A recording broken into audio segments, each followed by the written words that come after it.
নতুন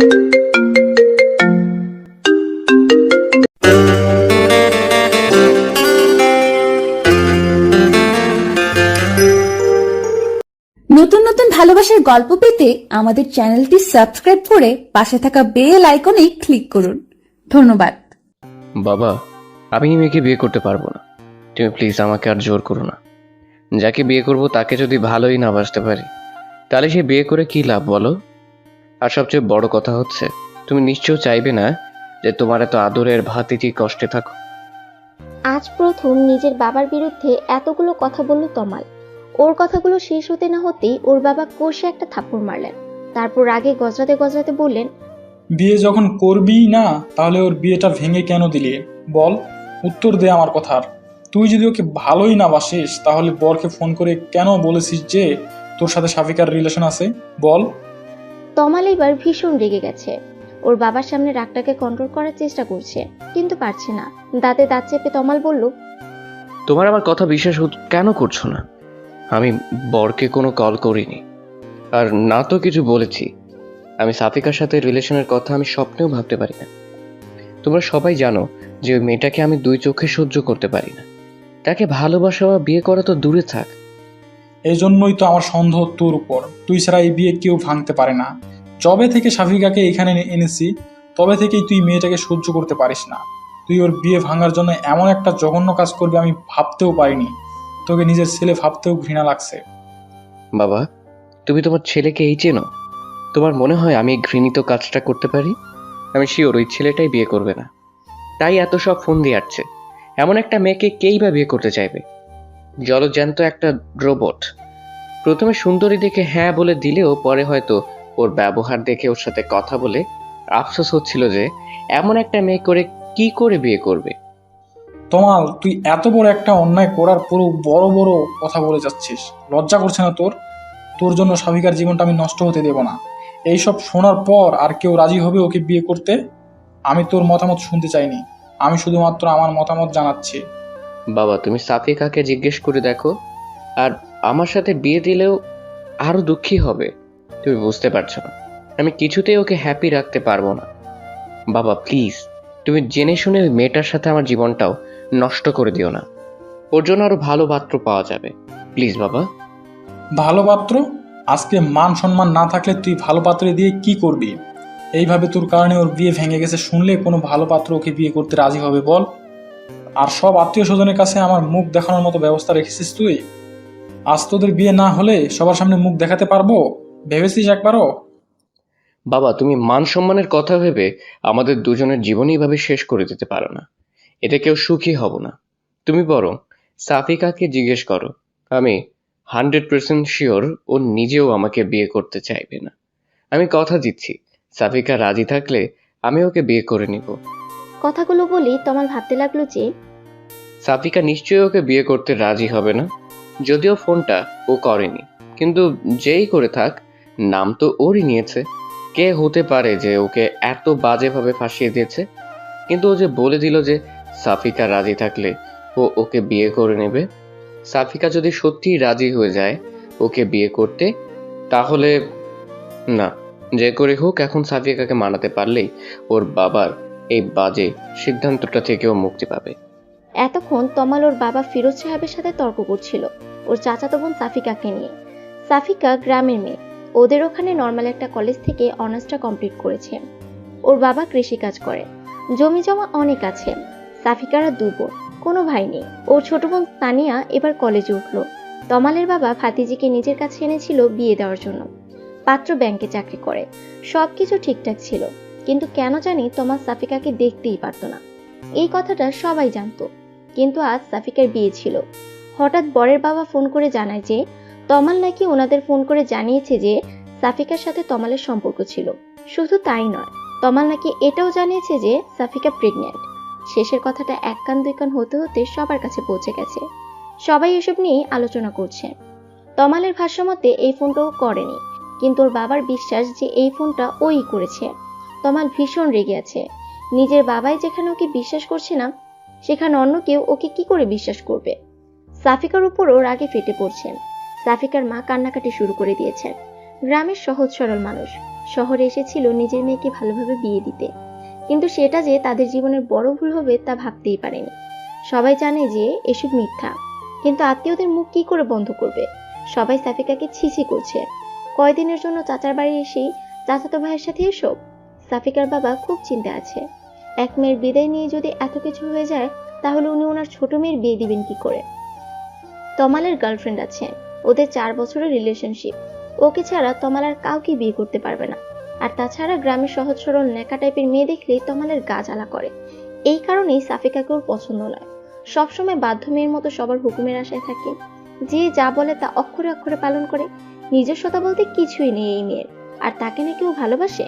কথাগুলো ভাবতেই গা ঘিন ঘিন করে ওঠে তমালে। তমালরা 2 ভাই আর 1 বোন।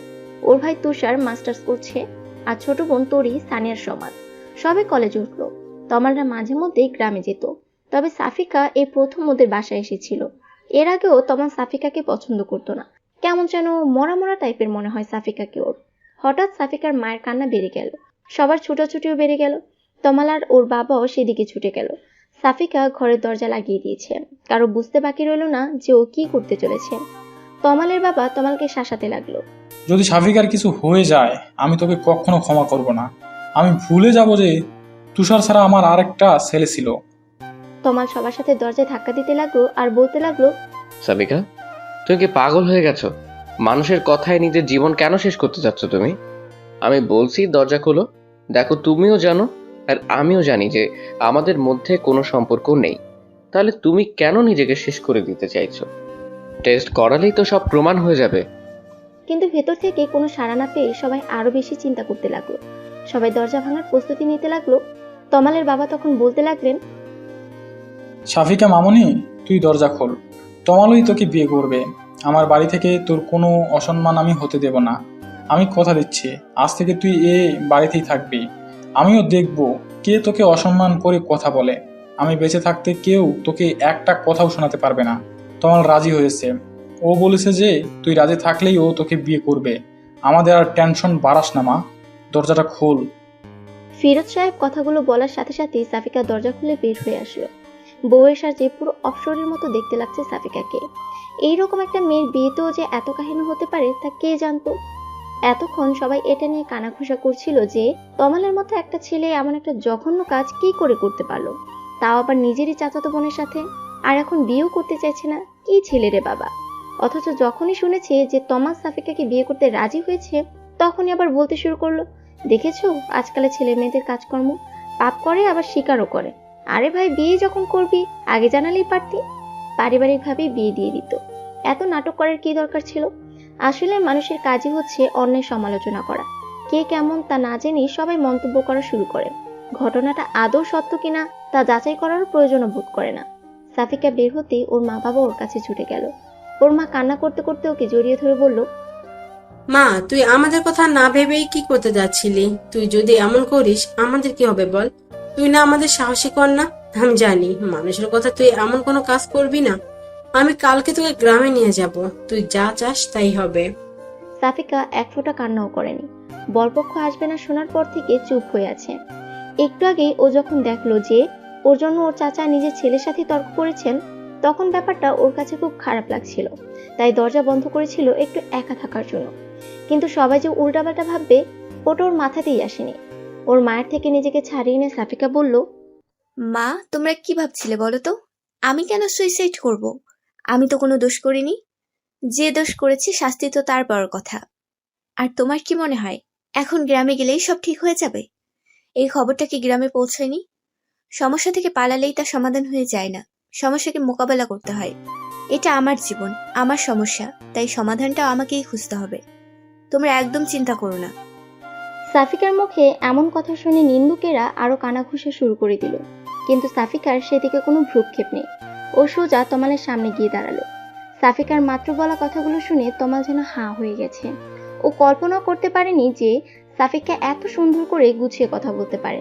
তমাল এটা ভেবে খুশি হলো যে সাফিকা নিশ্চয়ই খুব বুদ্ধিমতী একটা মেয়ে হবে। আর ও নিশ্চয়ই নিজের জীবন নষ্ট করার জন্য তমালকে বিয়ে করতে চাইবে না। কারণ ফোনটা তমাল না করে থাকলেও সবাই জানে যে ফোনটা ওই করেছিল। সে অনুযায়ী ওর মতো একটা ছেলেকে সাফিকা নিশ্চয়ই বেছে নেবে না বিয়ে করার জন্য। ওর জীবনের সমস্যা ও নিজেই সলভ করবে। কিন্তু সাফিকা ওর দিকে যত এগিয়ে আসছে তমালের হার্টবিট ততই বাড়ছে। সাফিকাকে ও একটা নরম মেয়ে ভেবেছিল, কিন্তু ও তো একটা সাহসী মেয়ে বলেই মনে হচ্ছে এখন। সাফিকা তমালের একদম সামনে এসে থেমে গেল।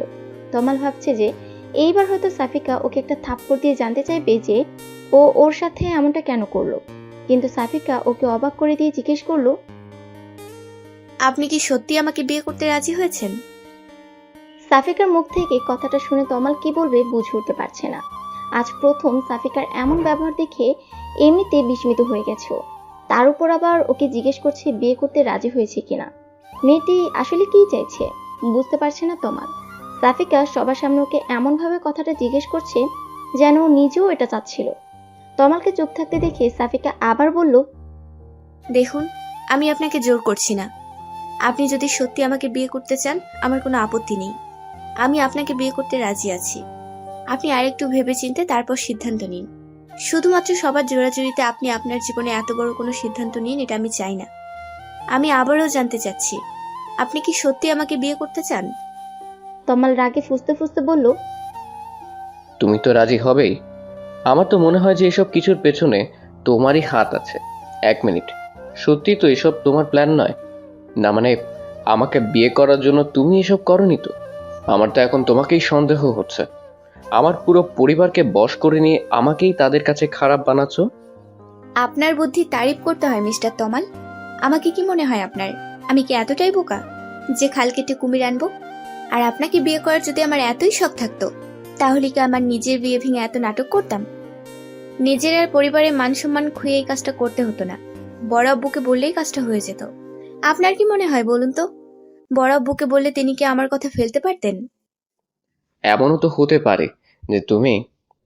এটুকু বলতে না বলতেই পাশ থেকে ওর বাবা ওকে ধমক দিয়ে উঠলেন। তারপর বললেন, তমাল, তোর কি মাথা খারাপ হয়ে গেছে নাকি? কি সব আবল তাবল বলছিস? তুই বলেছিলি যে সাফিকা রাজি হলে তুই ওকে বিয়ে করবি। এইবার তো ওর মতামত শুনলি। আমি আর সময় নষ্ট করতে চাই না। এমন সময় তুষার এসে বলল, বাবা, কিছু মনে না করলে আমি একটা কথা বলতাম। না মানে ভাইয়া সাফিকাকে পছন্দ করে, তুমি না হয় জোর করেই ওদের বিয়ে দিলে, কিন্তু তারপর তারপর কি হবে তুমি কি একবারও সেটা ভেবে দেখেছো? ওরা কখনো সুখী হবে না। তাহলে জোর করে এই বিয়ে দেওয়ার মানেটা কি? আমি বলছিলাম যে ভাইয়াকে কেন জোর করতে হবে? আমি আছি তো, যদি তোমাদের কারো কোনো অমত না থাকে। আর সবচেয়ে বড় কথা, সাফিকা যদি এইতে রাজি থাকে। মাথা নিচু করে কথাগুলো বলা শেষ করেই তুষার সবার মুখের দিকে তাকায়। তমাল যেন আলোর দিশা খুঁজে পায়, কিন্তু ওর বাবার হুঙ্কারে সম্ভিত ফিরে পায় দুই ভাই। তোমরা কি ভুলে যাচ্ছ যে তোমাদের বাবা এখনো বেঁচে আছে আর সে তোমাদের সামনেই আছে? তুষার, তুই এর মাঝে নাক গলাবি না। আর তমাল, ছোট ভাইকে দেখে শিখতে হবে তোর। ওর যেটুকু আত্মসম্মান বোধ আছে তোর সেটুকুও নেই। আমার সিদ্ধান্তই শেষ সিদ্ধান্ত। বেশি কথা না বলে বিয়ের জন্য তৈরি হয়ে যা। তারপর তমাল ওর অনিচ্ছা সত্ত্বেও সাফিকাকে বিয়ে করে নিল। নিজের বাবা আর সাফিকাকে ওর চরম শত্রু মনে হচ্ছিল। আস্তে আস্তে সবকিছু স্বাভাবিক হয়ে গেল। আত্মীয়রা সবাই এক এক করে চলে যেতে লাগলো। সাফিকার পরিবার আর ওর একমাত্র ফুহুর পরিবার রয়ে গেল, বাকি সবাই চলে গেল। রাত 10টার বেশি বেজে গেছে। সাফিকা ওর বোন সানিয়া আর তোরির সাথে তমালের রুমে বসে অপেক্ষা করছে। সাফিকা এর মধ্যে বিয়ের শাড়ি পরিবর্তন করে একটা 3 পিস পরে নিয়েছে।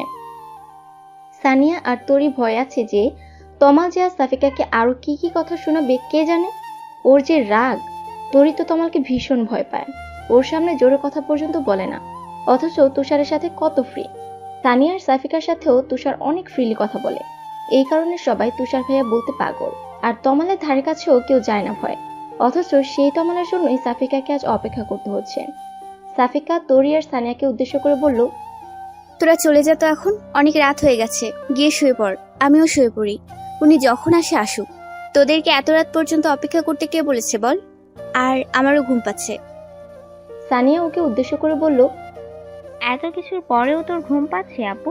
তমাল ভাইয়া তোর সাথে কেমন ব্যবহার করবে তা ভেবে তোর ভয় লাগছে না? আমার তো ভয়ে আত্মা শুকিয়ে যাচ্ছে। তোকে একা ফেলে যেতেই মন চাচ্ছে না। আচ্ছা আপু, তুষার ভাইয়াকে বড় আব্বু মানা কেন করলো? তুষার ভাইয়ার সাথে তোর বিয়ে হলে কত ভালো হতো বল। সানিয়া কথাটা বলতে না বলতে তমাল রুমে ঢুকতে ঢুকতে বলল, তোমার বড় আব্বুর আমার মাথা খারাপ না করলে যে চলছিল না। সে তো আমার জীবনটা তছনছ করার জন্য উঠে পড়ে লেগেছে। আর সাথে তোমার আপু। তোমরাও লেগে যাও আমার পেছনে, দেখো আর কি কি নষ্ট করার আছে আমার জীবনে। সানিয়া তো ভয়ে চুপসে গেল, চুপচাপ ঘর থেকে বের হয়ে গেল। তরি যাওয়ার আগে কিছুটা সাহস নিয়ে তমালকে বলল, ভাইয়া প্লিজ সাফিকা আপুকে বকাবকি করো না, এখানে আপুর তো কোনো দোষ নেই। আমি জানি না বাবা এমন সিদ্ধান্ত কেন নিলেন, যাই হোক না কেন সাফিকা আপুকে কষ্ট দিবেন একদম, তাহলে কিন্তু ভালো হবে না। কথাগুলো বলেই তরি ওখান থেকে চলে গেল। তমাল কি বলবে না বলবে বুঝতে পারছিল না। ও কিছু বলার আগেই তরি আর সানিয়া রুম থেকে বের হয়ে গেল।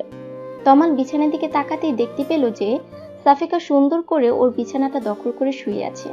চোখ বন্ধ করে থাকলো তমাল জানে যে সাফিকা এখনো ঘুমায়নি, তাই ওকে উদ্দেশ্য করে ব্যঙ্গাত্মক সুরে বলল, তোমাকে আমি সহজ সরল একটা মেয়ে ভাবতাম, কিন্তু বিশ্বাস করো, তোমার মতো বেহায়া মেয়ে আমি মনে হয় জীবনে দুটি দেখিনি। আমার লাইফটা নষ্ট করে দিয়ে আমার এই বিছানা দখল করে শুয়ে আছে এই মেয়ে। এই, তোমার লাজ লজ্জা বলতে কিছু নেই? এত বেহায়া কেন তুমি? সাফিকা চোখটা খুলে তমালের দিকে তাকিয়ে স্বাভাবিকভাবেই বলল, দরজাটা লাগিয়ে দিয়েছেন কি? না হলে দেখা যাবে কে কখন রুমে ঢুকে পড়েছে। এখন তো এটা আর আপনার একার রুম নয়, এটা আজ থেকে আমারও রুম। বিয়ে করেছি আপনাকে, আপনার রুমটা তো আজ থেকে আমারও। সো নিজের রুমে ঘুমাবো না তো কি অন্য কোথাও গিয়ে ঘুমাবো নাকি? লাইটটা অফ করে দিয়ে শুয়ে পড়ুন, লাইট জ্বালানো থাকলে আমার আবার ঘুম আসতে চায় না। তমাল নিজের রাগটাকে আর কন্ট্রোল করতে পারছে না। সাফিকার দিকে এগিয়ে গিয়ে সাফিকার হাত ধরে টানতে লাগলো আর বলতে লাগলো, এক্ষুনি আমার রুম থেকে বের হয়ে যাবে। তোমার যেখানে খুশি থাকো গিয়ে, আমার রুমে তোমার কোনো জায়গা নেই। তোমার মতো একটা নির্লজ্জ মেয়ের সাথে আমি থাকতে পারবো না। এক বিছানায় তো দূরে থাক, তোমার সাথে আমি এক রুমেও থাকতে পারবো না। সাফিকা এক ঝটকায় নিজের হাতটা ছাড়িয়ে নিয়ে অন্যদিকে মুখ ঘুরে শুয়ে পড়লো আর আস্তে আস্তে বলল, আমার সাথে থাকতে না চান আপনি যেখানে খুশি গিয়ে থাকতে পারেন, আমার কোনো আপত্তি নেই, কিন্তু আমি কোথাও যেতে পারবো না। নিজের স্বামীর পাশে থাকবো, এতে বেহায়াপনার কিছু তো দেখছি না আমি। তমাল নিজেও সাফিকার পাশে শুয়ে পড়লো আর বলতে লাগলো, কত বড় সাহস তোমার, আমার রুম থেকে আমাকেই তাড়াচ্ছ? বিয়ে হয়েছে কি মনে হচ্ছে? কোন অদৃশ্য পাওয়ার পেয়ে গেছো? আগে তো পুরো মেরি বিড়াল হয়ে থাকতে, আমার তো এখন মনে হচ্ছে যে এসবের পেছনে তোমারই হাত আছে। তুমি আমাকে ভালোবাসো, তাই না? স্বীকার কেন করছো না? বিয়ে তো করেই নিয়েছো, এইবার অন্তত নিজের ভুলগুলো স্বীকার করো। কথাগুলো বলেই তমাল সাফিকাকে নিজের দিকে ঘুরিয়ে নিল। তারপর সাফিকার চিবুকটা হাত দিয়ে ধরে বলতে লাগলো, এত তেজ কোথায় ছিল বলো তো? তোমার এই তেজ ভাঙাতে না আমার বেশি সময় লাগবে না। তোমার আসল রূপ আমি সবার সামনে এনেই ছাড়বো। Just wait and see. কথাগুলো বলেই তমাল সাফিকার চিবুক ছেড়ে দিয়ে পাশ ফিরে শুয়ে পড়ল। সাফিকা এতক্ষণ তমালের কথা শুনছিল, এইবার সাফিকা কান্না শুরু করে দিল। আজ সারাদিন এত কিছু হয়ে গেছে, তবুও সাফিকা এক ফোঁটা কান্নাও করেনি। কিন্তু এখন ওর কান্নাগুলো যেন আর বাধা মানছে না, দু চোখ ছাপিয়ে আসছে। কান্না করতে করতে সাফিকা বলতে লাগলো, কেন সবাই আমাকে এই দোষ দিচ্ছে বলুন তো? আপনি বরপক্ষকে ফোন করেছিলেন, আপনি বলেছেন যে আমি নাকি প্রেগনেন্ট। এই কথা শুনে কেউ আপনাকে কিছু বলেছে? একবারও আপনার দোষ দিয়েছে? কিন্তু আমাকে বলেছে, সবাই বলেছে যে আমি একটা দুশ্চরিত্রা মেয়ে, যে কিনা চাচার বাড়িতে দুদিনের জন্য এসে নিজেকে কন্ট্রোল করতে পারেনি। এমনকি আরো কি কি বাজে কথা বলেছে যা আমি ভাষায় প্রকাশ করতে পারবো না। কিন্তু আপনাকে কেউ বলেছে দুশ্চরিত্র? কেউ বলেছে যে ছেলেটা নিজেকে সামলাতে পারেনি? বলেনি, কারণ আপনি ছেলে। ছেলেরা নাকি এমনই হয়, কিন্তু মেয়েদের নাকি মানিয়ে চলতে হয়। আমার শুধু বিয়েটা ভাঙেনি, আমার সম্মান, আমার বাবা মায়ের সম্মান সবকিছু আপনি ধুলে মিশিয়ে দিয়েছেন। তারপরেও আমি আপনাকে বিয়ে করেছি শুধুমাত্র আমার বাবা মায়ের মুখের দিকে তাকিয়ে। আমার মা বাবা নিজের মান সম্মান বাঁচাতে আমাকে এখানে নিয়ে এসেছিল, কিন্তু কি লাভ হলো বলুন? সেই মান সম্মান তো ধুলোর সাথে মিশে গেল। আমাকে বিয়ে দেওয়ার জন্য এখানে কেন আনা হয়েছিল আপনি কি জানেন? তমাল এতক্ষণ সাফিকার কান্না করা দেখছিল আর মনোযোগ দিয়ে ওর কথাগুলো শুনছিল। মেয়েটা নিজের সব দুঃখ কষ্ট চেপে রেখে তমালকে বিয়ে করেছে, অথচ তমাল সেই তখন থেকে ওকেই দোষ দিয়ে যাচ্ছে। কিন্তু তমাল ফোন করেনি। সাফিকাও যদি কাউকে দিয়ে ফোন না করে থাকে, তাহলে ফোনটা কি করলো? বরপক্ষকে। তমাল কিছুতে এটা মিলাতে পারছে না। কি হলো এখন? এমন ভাঙা রেডিওর মতো থেমে গেলেন কেন? উত্তর দিন। আপনি জানেন না তাই না? এই বাসার প্রত্যেকটা মানুষ হয়তো জানে আমাকে এখানে কেন আনা হয়েছে, কিন্তু আপনি এখনো জানেন না। আপনি এত আজীব মানুষ কেন বলুন তো? কেউ আপনাকে জানায়নি নাকি আপনি নিজেই শোনার প্রয়োজন বোধ করেননি? এখনো কি জানতে চান না? তমাল বুঝতে পারছে না যে ওর কি বলা উচিত। এমন পরিস্থিতিতে ও এর আগে কখনো পড়েনি। আকাশ পরিমাণ রাগ নিয়ে রুমে ঢুকেছিল, অথচ এখন মনে হচ্ছে সাফিকার কথাগুলো শুনে ওর সব রাগ গলে পানি হতে শুরু করেছে। এমন তো হওয়ার কথা ছিল না। সাফিকা এতবার ওকে প্রশ্ন করে যাচ্ছে, অথচ ও চুপ করে শুধু শুনেই যাচ্ছে। কথা বলতে যেন ভুলে গেছে ও। না শুনে কি উপায় আছে? আমি চাইলেও তুমি শোনাবে, আর না চাইলেও তুমি শোনাবে। তার থেকে বলেই ভালো তোমার কাহিনী। বাবা সেদিন বলছিল কি জানো, আমি অতটা মনোযোগ দিয়ে শুনিনি। সবাই কথা বলছিল, তোমার কোনো কথা শোনার কোনো আগ্রহ আমার ছিল না, তাই শোনা হয়নি। আজ তো না শুনলে তুমি আমাকে ঘুমোতে দেবে বলে মনে হয় না। সাফিকা কান্না করতে করতে তমালের শার্টের সাথে নাক মুখ মুছতে থাকে। তমাল সরে যেতে চাইলেও পারে না। সাফিকা টেনে ধরে ওর নাকের পানি চোখের পানিগুলো তমালের শার্টে মুছতে থাকে। তমাল নাক ছিটকায়, তবে সরতে পারে না। সাফিকা যে ওর শার্টটাকে টিস্যু বানিয়ে ফেলেছে তা বুঝতে বাকি রইল না। সাফিকার ক্ষণে ক্ষণে রং পাল্টাতে দেখে তমাল নিজেও হতবাক হয়ে গেছে। মেয়েদের কান্নাকে হয়তো এই কারণেই মায়া কান্না বলে। তমালের মতো মানুষও ওর ন্যাকা কান্নার কাছে হেরে গেছে। আমাদের গ্রামেও একজন আমার বিয়ে ভেঙে দিয়েছিল। শুধু আমাদের গ্রামের চেয়ারম্যানের ছেলে। সে আমার বাড়িতে বিয়ের জন্য প্রস্তাবও পাঠিয়েছিল। কিন্তু এসএসসি পাশ করা একটা ছেলের সাথে অনার্স পাশ করা একটা মেয়ের বিয়ে কি কোনো মা বাবা দিতে চায়? আর ওই ছেলেটাকে আমার একদম পছন্দ নয়। সারাদিন রাত আড্ডা নিয়ে থাকে আর বাপের টাকায় ফুটানি। অমন ছেলেকে আমি কেন?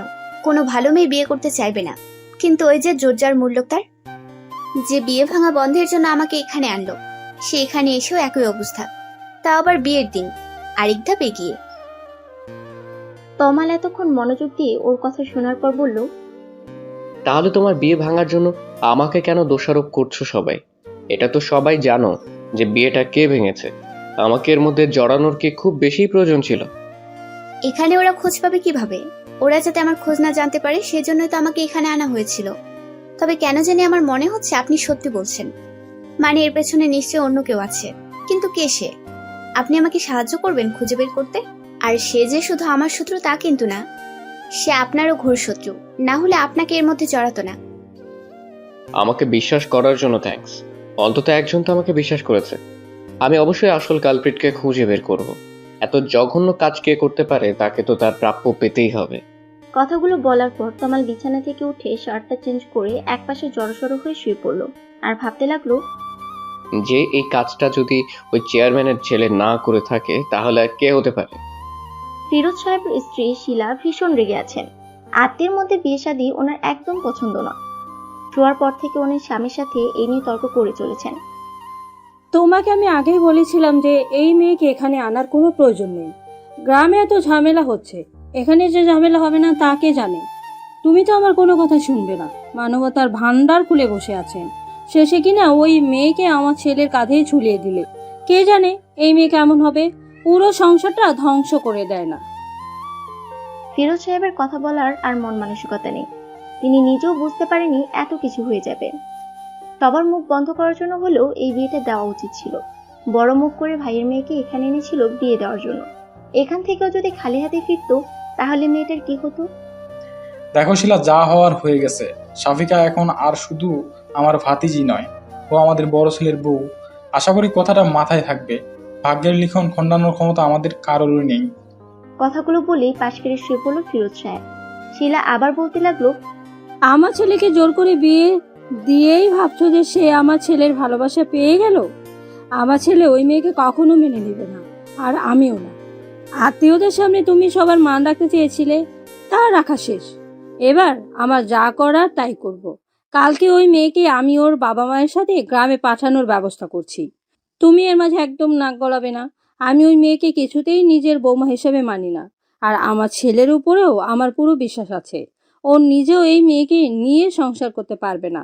যা হওয়ার হয়ে গেছে, আর সামনেও যা উচিত তাই হবে। ফিরোজ সাহেব নিজের স্ত্রীকে ধমক দিয়ে বললেন, তোমার মাথা কি খারাপ হয়ে গেছে? কি আবল তাবল বলছো? একটা পবিত্র সম্পর্ক শুরু না হতেই তুমি শেষ করে দেওয়ার কথা ভাবছো কি করে? তুমি কি মানুষ? আমার ছেলেকে আমি ভালো করেই চিনি, ও এমন কিছুই চাইবে না। আর না তো আমি এমন কিছু হতে দেব। সাফিকা এই বাড়িতেই থাকবে, কোথাও যাবে না সে। আশা করি কাল এই নিয়ে আর কোনো ঝামেলা করবে না। এর ফল কিন্তু ভালো হবে না। শিলা আরো কিছুক্ষণ বকবক করে থেমে গেলেন। স্বামীর সাথে যত ঝগড়াই করুক না কেন, সবার সামনে তার বিরুদ্ধে কথা বলার সাহস তার নেই। আর তার কথা ফিরোজ সাহেব শুনবে না জেনেও এতক্ষণ তর্ক করলো। তার ক্ষমতা থাকলে তো এই বিয়েটা হতেই দিত না। এসব ভেবে মনে মনে সাফিকা ওর বাবা মা আর নিজের স্বামীকে গালাগালি করতে করতে ঘুমিয়ে পড়লেন শিলা। তুষার ছাদে গিয়ে একটার পর একটা সিগারেট শেষ করছে আর ভাবছে যে ওর মা আত্মীয়ের সাথে বিয়ে শাদী পছন্দ করে না বলে সাফিকাকে বিয়ে করার দুঃসাহস দেখাতে পারেনি। অনেকবার বলতে চেয়েও ওর বাবা মাকে বলতে পারেনি কথাটা, অথচ আজ ওরই ভাইয়ের সাথে বিয়ে হয়ে গেল। ওর মায়ের লজিক খাটলো না, অথচ নিজের পছন্দটাকেও বিসর্জন দিয়ে দিল। নিজের উপরে প্রচুর রাগ হচ্ছে এখন তুষারের। একবার ওর বাবাকে বলেই দেখতো, হয়তো ওর বাবা ব্যবস্থা করতো, কিন্তু আজ ওর বাবা ওর ইচ্ছে থাকা সত্ত্বেও তমালের সাথেই সাফিকার বিয়ে কেন দিল সেটা ওর মাথায় আসছে না। তমাল তো সাফিকাকে মোটেও পছন্দ করে না, কিন্তু এখন তমাল যদি সাফিকার সাথে নাও থাকে তবুও তো ও সাফিকাকে পাবে না। ওর ভাগ্যটা কেন এত খারাপ হলো? সাফিকাকে এত করে মন থেকে চেয়েও ও নিজের করতে পারলো না, অথচ তমাল না চাইতেই সাফিকাকে পেয়ে গেল। যে যার কদর বোঝে না সে তার ভাগ্যে কেন পড়ে? সাফিকা কি ভালো থাকবে তমালের সাথে? তমাল কি আদৌ ভালোবাসতে পারবে সাফিকাকে? অনেক রাত পর্যন্ত এসব ভাবতে থাকে তুষার। তমাল সকালে ঘুম থেকে উঠে ফ্রেশ হয়ে এসে দেখে যে সাফিকা তখনও ঘুমাচ্ছে। তরি এসে একবার ডেকে গেছে নাস্তা করার জন্য। রাতে অনেকক্ষণ কান্না করে তারপর ঘুমিয়েছে, তাই তমাল ওকে ডাকতে চাচ্ছিল না, কিন্তু আবার সানিয়া ডাকতে এসেছে, তাই অনিচ্ছা সত্ত্বেও তমাল সাফিকাকে আস্তে আস্তে ডাকতে লাগলো। সাফিকা সেদিকে যেন কোনো খেয়ালই নেই যে কেউ একজনকে ডাকছে। হঠাৎ চোখ খুলে তমালকে দেখতে পেয়ে লাফ দিয়ে ওঠে সাফিকা, তারপর চোখ কসলাতে কসলাতে বলতে থাকে, আপনি এখানে? ও সরি, আসলে ঘুম থেকে উঠে ভুলেই গিয়েছিলাম যে কাল আমাদের বিয়ে হয়েছে। তমাল রুম থেকে বের হওয়ার সময় বলতে লাগলো, ভাগ্যে সেটা ভুলে যাওনি যে কার সাথে বিয়ে হয়েছে। কিছু বললেন মনে হয়। না, বললাম যে ফ্রেশ হয়ে তাড়াতাড়ি চলে আসো, আর যেন কাউকে পাঠাতে না হয়। বাথরুমে ঢুকেই সাফিকার মনে পড়লো যে ওর সবকিছু তো তরির রুমে। সানিয়া, তরি আর ও এই কয়দিন একসাথেই থাকতো। তারপর ওই রুম থেকে বের হয়ে সাফিকা তরির রুমে চলে গেল। তমাল ডাইনিং টেবিলে গিয়ে দেখলো যে ওর ফুফুরা সবাই নাস্তা করতে বসেছে, বাড়ির বড়রা সবাই বসেছে, কিন্তু ওর মা আসেনি। তার নাকি মাথা ব্যথা করছে। তমাল বুঝতে পারলো যে ওর মা কেন আসছে না। ওর মাকে ওর চেয়ে ভালো আর কেউই জানে না হয়তো। ও না গেলে যে ওর মা আসবে না তা বুঝতে পেরে ও মাকে ডাকতে চলে গেল। ওর মায়ের রুমে ঢুকে খাবার খেতে যেতে বলতে ওর মা বলতে লাগলো, তুইও তো শুধু তোর বাবার কথাই শুনবি, আমার কথার কি মূল্য আছে কারো কাছে? তোর বিয়ে নিয়ে আমার কত স্বপ্ন ছিল, সব শেষ করে দিলি তোরা। এখন আমাকে কেন লাগবে? যা তোর বউয়ের কাছে যা, আমাকে ডাকতে হবে না। মা, আমাকে যেন আর কিছু বলতে না হয়। তাড়াতাড়ি চলো, সবাই অপেক্ষা করছে তোমার জন্য। ফুপুরা চলে যাবে, নাটক বাদ দিয়ে চলো। শিলা বিছানা থেকে উঠে বলল, আমি যাচ্ছি, তবে এই মেয়ে যেন আমার সামনে না আসে। ওই মেয়ের সাথে আমি এক বাড়িতে থাকতে পারবো না। ও যেন ওর বাবা মায়ের সাথে আজকে চলে যায়। তখন ফিরোজ সাহেব এসে বললেন, সাফিকা কোথাও যাবে না, তমাল যেখানে থাকবে সাফিকাও সেখানে থাকবে। তুমি যদি সাফিকাকে এই বাড়িতে না রাখতে চাও তাহলে তমালও থাকবে না, আমি ওদের বাসা ঠিক করে দিব। দেখছিস তো তোর বাবার কথা, নিজের ভাতিজির জন্য এখনই আমাকে তোর থেকে আলাদা করে দিতে চাইছে। আমি কিন্তু মা বাবা, তোমরা থামবে একটু, এখন এসব বলার সময় নয়। যা হওয়ার হয়ে গেছে, ধীরে সুস্থে বসে এসব নিয়ে আলোচনা করে সিদ্ধান্ত নেওয়া যাবে। এবার চলো। কথাগুলো বলে রুম থেকে বের হতেই দেখতে পেল যে সাফিকা দরজার সামনে দাঁড়িয়ে আছে। ওর চোখ থেকে টপ টপ করে পানি পড়ছে। তমালকে দেখে বলল, আপনাদেরকে ডাকতে এসেছিলাম। আসলে মা একটু শক পেয়েছে, এমন আচমকা এত কিছু হয়ে গেল। তুমি কিছু মনে করো না, চলো নাস্তা করে নাও। আসলে আমার খেতে ইচ্ছে হচ্ছে না, আপনারা খেয়ে নিন, আমার ক্ষুধা লাগলে খেয়ে নিব। বলেই ওখান থেকে দৌড়ে তরির রুমে চলে গেল সাফিকা। তমাল ওর পিছনে গিয়ে বলতে লাগলো, তোমরা কি শুরু করলে বলো তো? সবাইকে আমাকেই পেয়েছো জ্বালানোর জন্য? আমাকে একটু বোঝার চেষ্টা করো। আমার মনের উপর দিয়ে কি ঝড় যাচ্ছে তা কাকে বোঝাবো? সবাই তো নিজেকে নিয়ে ব্যস্ত। তমালের কথা শুনে সাফিকা দৌড়ে গিয়ে ওকে জড়িয়ে ধরলো। তারপর বলতে লাগলো, আপনার স্ত্রী হিসেবে না হোক, অন্তত কাজিন হিসেবে হলেও আমাকে আপাতত এখানে থাকতে দিন প্লিজ। আমি এখন ওই গ্রামে যেতে পারবো না, ওখানে গেলে ওই রিমনের অত্যাচার, আমি বাড়ি থেকে বের পর্যন্ত হতে পারি না। আর এখন তো আরো বেশি করে আমার পেছনে লাগবে, বলবে যে বাইরে এসেও আমার বিয়ে হলো না। তমাল এমনিতেই অনেক চিন্তায় আছে, তারপর আবার ওর মায়ের নতুন ঝামেলা। ওর গার্লফ্রেন্ড রিয়াকে ব্যাপারটা কি করে পৌঁছাবে সে চিন্তায় ও অস্থির। আর এদিকে সাফিকার ওর মায়ের ঝামেলা। রিয়াকে ছাড়া ও অন্য কোনো মেয়ের কথা স্বপ্নেও ভাবতে পারে না। এখন এসব সামলাবে নাকি রিয়াকে? সাফিকাকে নিজে থেকে ছাড়িয়ে নিয়ে তমাল বলল, দেখো সাফিকা, এসব ন্যাকা কান্না আমার কাছে করবে না। চুপচাপ খেতে চলো। এসব মায়া কান্না আমার কাছে চলবে না। রাতে অনেক কেঁদেছো, কিছু বলিনি। আর কিন্তু এসব চলবে না। এখানে থাকতে চাইলে আমার কথা মেনে থাকতে হবে। সাফিকা চোখ মুছে বলল, আমি পারবো। এখানে থাকার জন্যই তো আমি এতদিন চুপ ছিলাম। আবার না হয় সেই রোবট হয়ে যাব, যে যা বলবেন তাই শুনবো। চাচি যেভাবে বলবে আমি সেভাবেই থাকবো। অন্তত যে পর্যন্ত ওখানে ঠিকঠাক না হয় সে পর্যন্ত আমাকে থাকতে দিলেই হবে। রিমন 5-6 বছরের জন্য বিদেশ ছিল বলে আমি শান্তিতে ছিলাম। কয়েক মাস হলো দেশে এসেছে, তাতে আমার জীবনের খুশিগুলো শেষ হয়ে গেছে। ওই ছেলে থাকতে আমি আর গ্রামে যাচ্ছি না। আবার হয়তো বিদেশে চলে যাবে, তখন আমি আবার গ্রামে চলে যাব, কথা দিচ্ছি। আর আমি কখনো আমাকে ভালোবাসার জন্য আপনাকে জোর করব না। আপনি মন থেকে কোনোদিন ভালোবাসলে তবেই। এক্সকিউজ মি, দিবা স্বপ্ন দেখা বাদ দাও। থাকতে দিয়েছি বলে অন্য কিছু ভাবার দরকার নেই। ফালতু কথা শোনার সময় আমার নেই। চুপচাপ খেতে চলো। কথাগুলো বলে তমা সাফিকার মুখের দিকে তাকাতেই দেখতে পেল যে সাফিকার মুখটা বিষাদে ছেয়ে গেছে। ও হয়তো একটু বেশি বলে দিয়েছে, কিন্তু ও যে প্রেশারের মধ্যে আছে তাতে চাইলেও ভালো করে কথা বলতে পারছে না। সাফিকার কি করবে আর রিয়ারি বা কি করবে ও কিছুই বুঝতে পারছে না।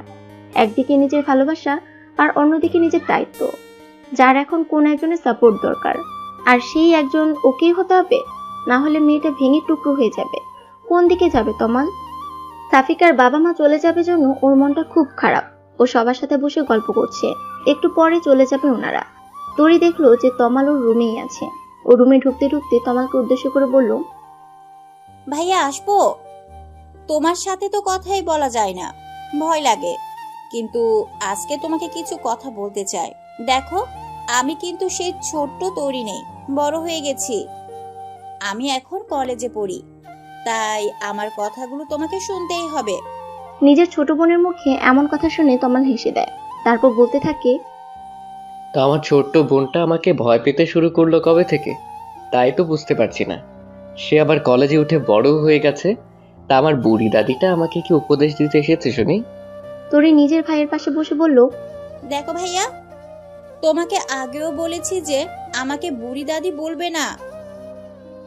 আমি কি বুড়ি নাকি? আর আমি যেটা বলতে এসেছি সেটা শোনো। চাচিরা চলে যাবে, অথচ সাফিকা আপু একটুও কান্না করবে না, দেখো। কিন্তু চাচিরা যেতে না যেতেই সবার আড়ালে গিয়ে ইচ্ছে মতো কান্নাকাটি করবে। নিজেকে যতই স্ট্রং দেখানোর চেষ্টা করুক না কেন, আমার চোখকে ফাঁকি দিতে পারেনি। আমি ঘুমিয়ে যাওয়ার পর হঠাৎ জেগে গেলে মাঝে মধ্যে দেখতাম যে সাফিকা আপু বেলকুনিতে দাঁড়িয়ে কান্না করছে, নয়তো চুপচাপ দাঁড়িয়ে আছে। সানিয়া আর চাচা চাচিকে ছাড়া থাকতে ওর ভীষণ কষ্ট হতো। তারপরও থাকতো একমাত্র ওই রিমনের অত্যাচার থেকে বাঁচার জন্য। এখন তো একেবারে এখানেই থাকবে। জানি না আর কত কাঁদতে হবে আপুকে। তার উপরে তুমি সকালে কি পরিমাণ বকাবকি করলে দেখলাম। তুমি যাওয়ার পরে বাথরুমে গিয়ে কিছুক্ষণ কান্না করে তারপর হাসি মুখে খেতে গেল। আমি সব খেয়াল করি। এতগুলো কথা একেবারে বলে হাঁপিয়ে ওঠে তরি। তারপর তমালের প্রতিক্রিয়া দেখার জন্য ওর দিকে তাকায়। তমাল চুপচাপ ওর কথা শুনলো দেখে ওর ভালো লাগছে। আর এই প্রথম সাফিকার জন্য তমালকে এতগুলো কথা বলল। তরির মুখে এমন বড় মানুষের মতো কথা শুনে তমাল বুঝতে পারলো যে তার সেই ছোট্ট তরিটা আজ সত্যি অনেক বড় হয়ে গেছে। আচ্ছা, তরিকে বিয়ে দিলেও কি এইভাবে ওর শ্বশুর বাড়ি রেখে চলে আসতে হবে? ভাবতেই বুকের মধ্যে চিনচিনে একটা ব্যথা অনুভব হয় তমালের। তার মানে সাফিকার বাবা মায়েরও অনেক কষ্ট হচ্ছে সাফিকাকে রেখে যেতে। আর সাফিকা কথাটা ভাবতে মেয়েটার জন্য এক অজানা টান অনুভব করতে থাকে তমাল। এটাই কি পবিত্র সেই বন্ধন? 3 কবুলের মাধ্যমে যে বন্ধন ঘুরে ওঠে। কথাটা ভাবতে নিজেকে বড্ড অপরাধী মনে হতে থাকে তমালের। নিজের বাবার অনুরোধে এটাও কি করে বসলো? একটা মেয়ের স্বপ্ন নিয়ে খেলার কোনো অধিকারও নেই, সেখানেও দুটো মেয়ের জীবন নিয়ে খেলছে। এই গোলক ধাঁধা থেকে আজ ওকে বের হতেই হবে, নইলেও নিজেকে কখনো ক্ষমা করতে পারবে না। আচ্ছা, তরির সাথে যদি এমনটা করতো, ভাবতেই ওর পুরো শরীর কেঁপে ওঠে।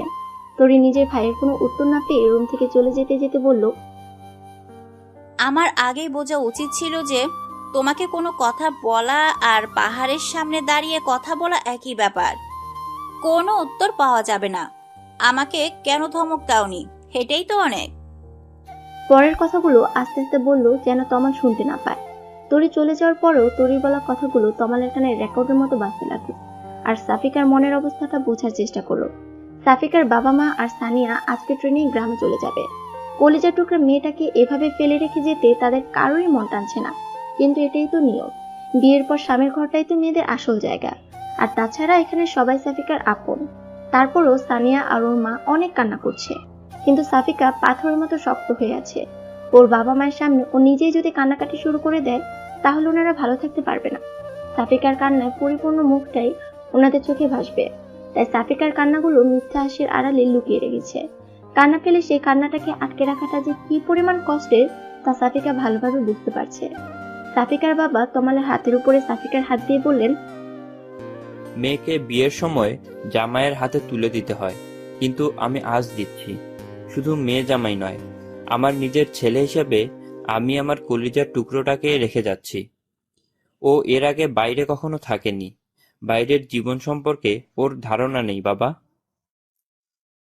এই কয়দিন তোমাদের এখানে এসেছে তাই রোজ ফোন করে কান্নাকাটি করতো, আর এখন তো সারা জীবনের জন্য রেখে যাচ্ছি।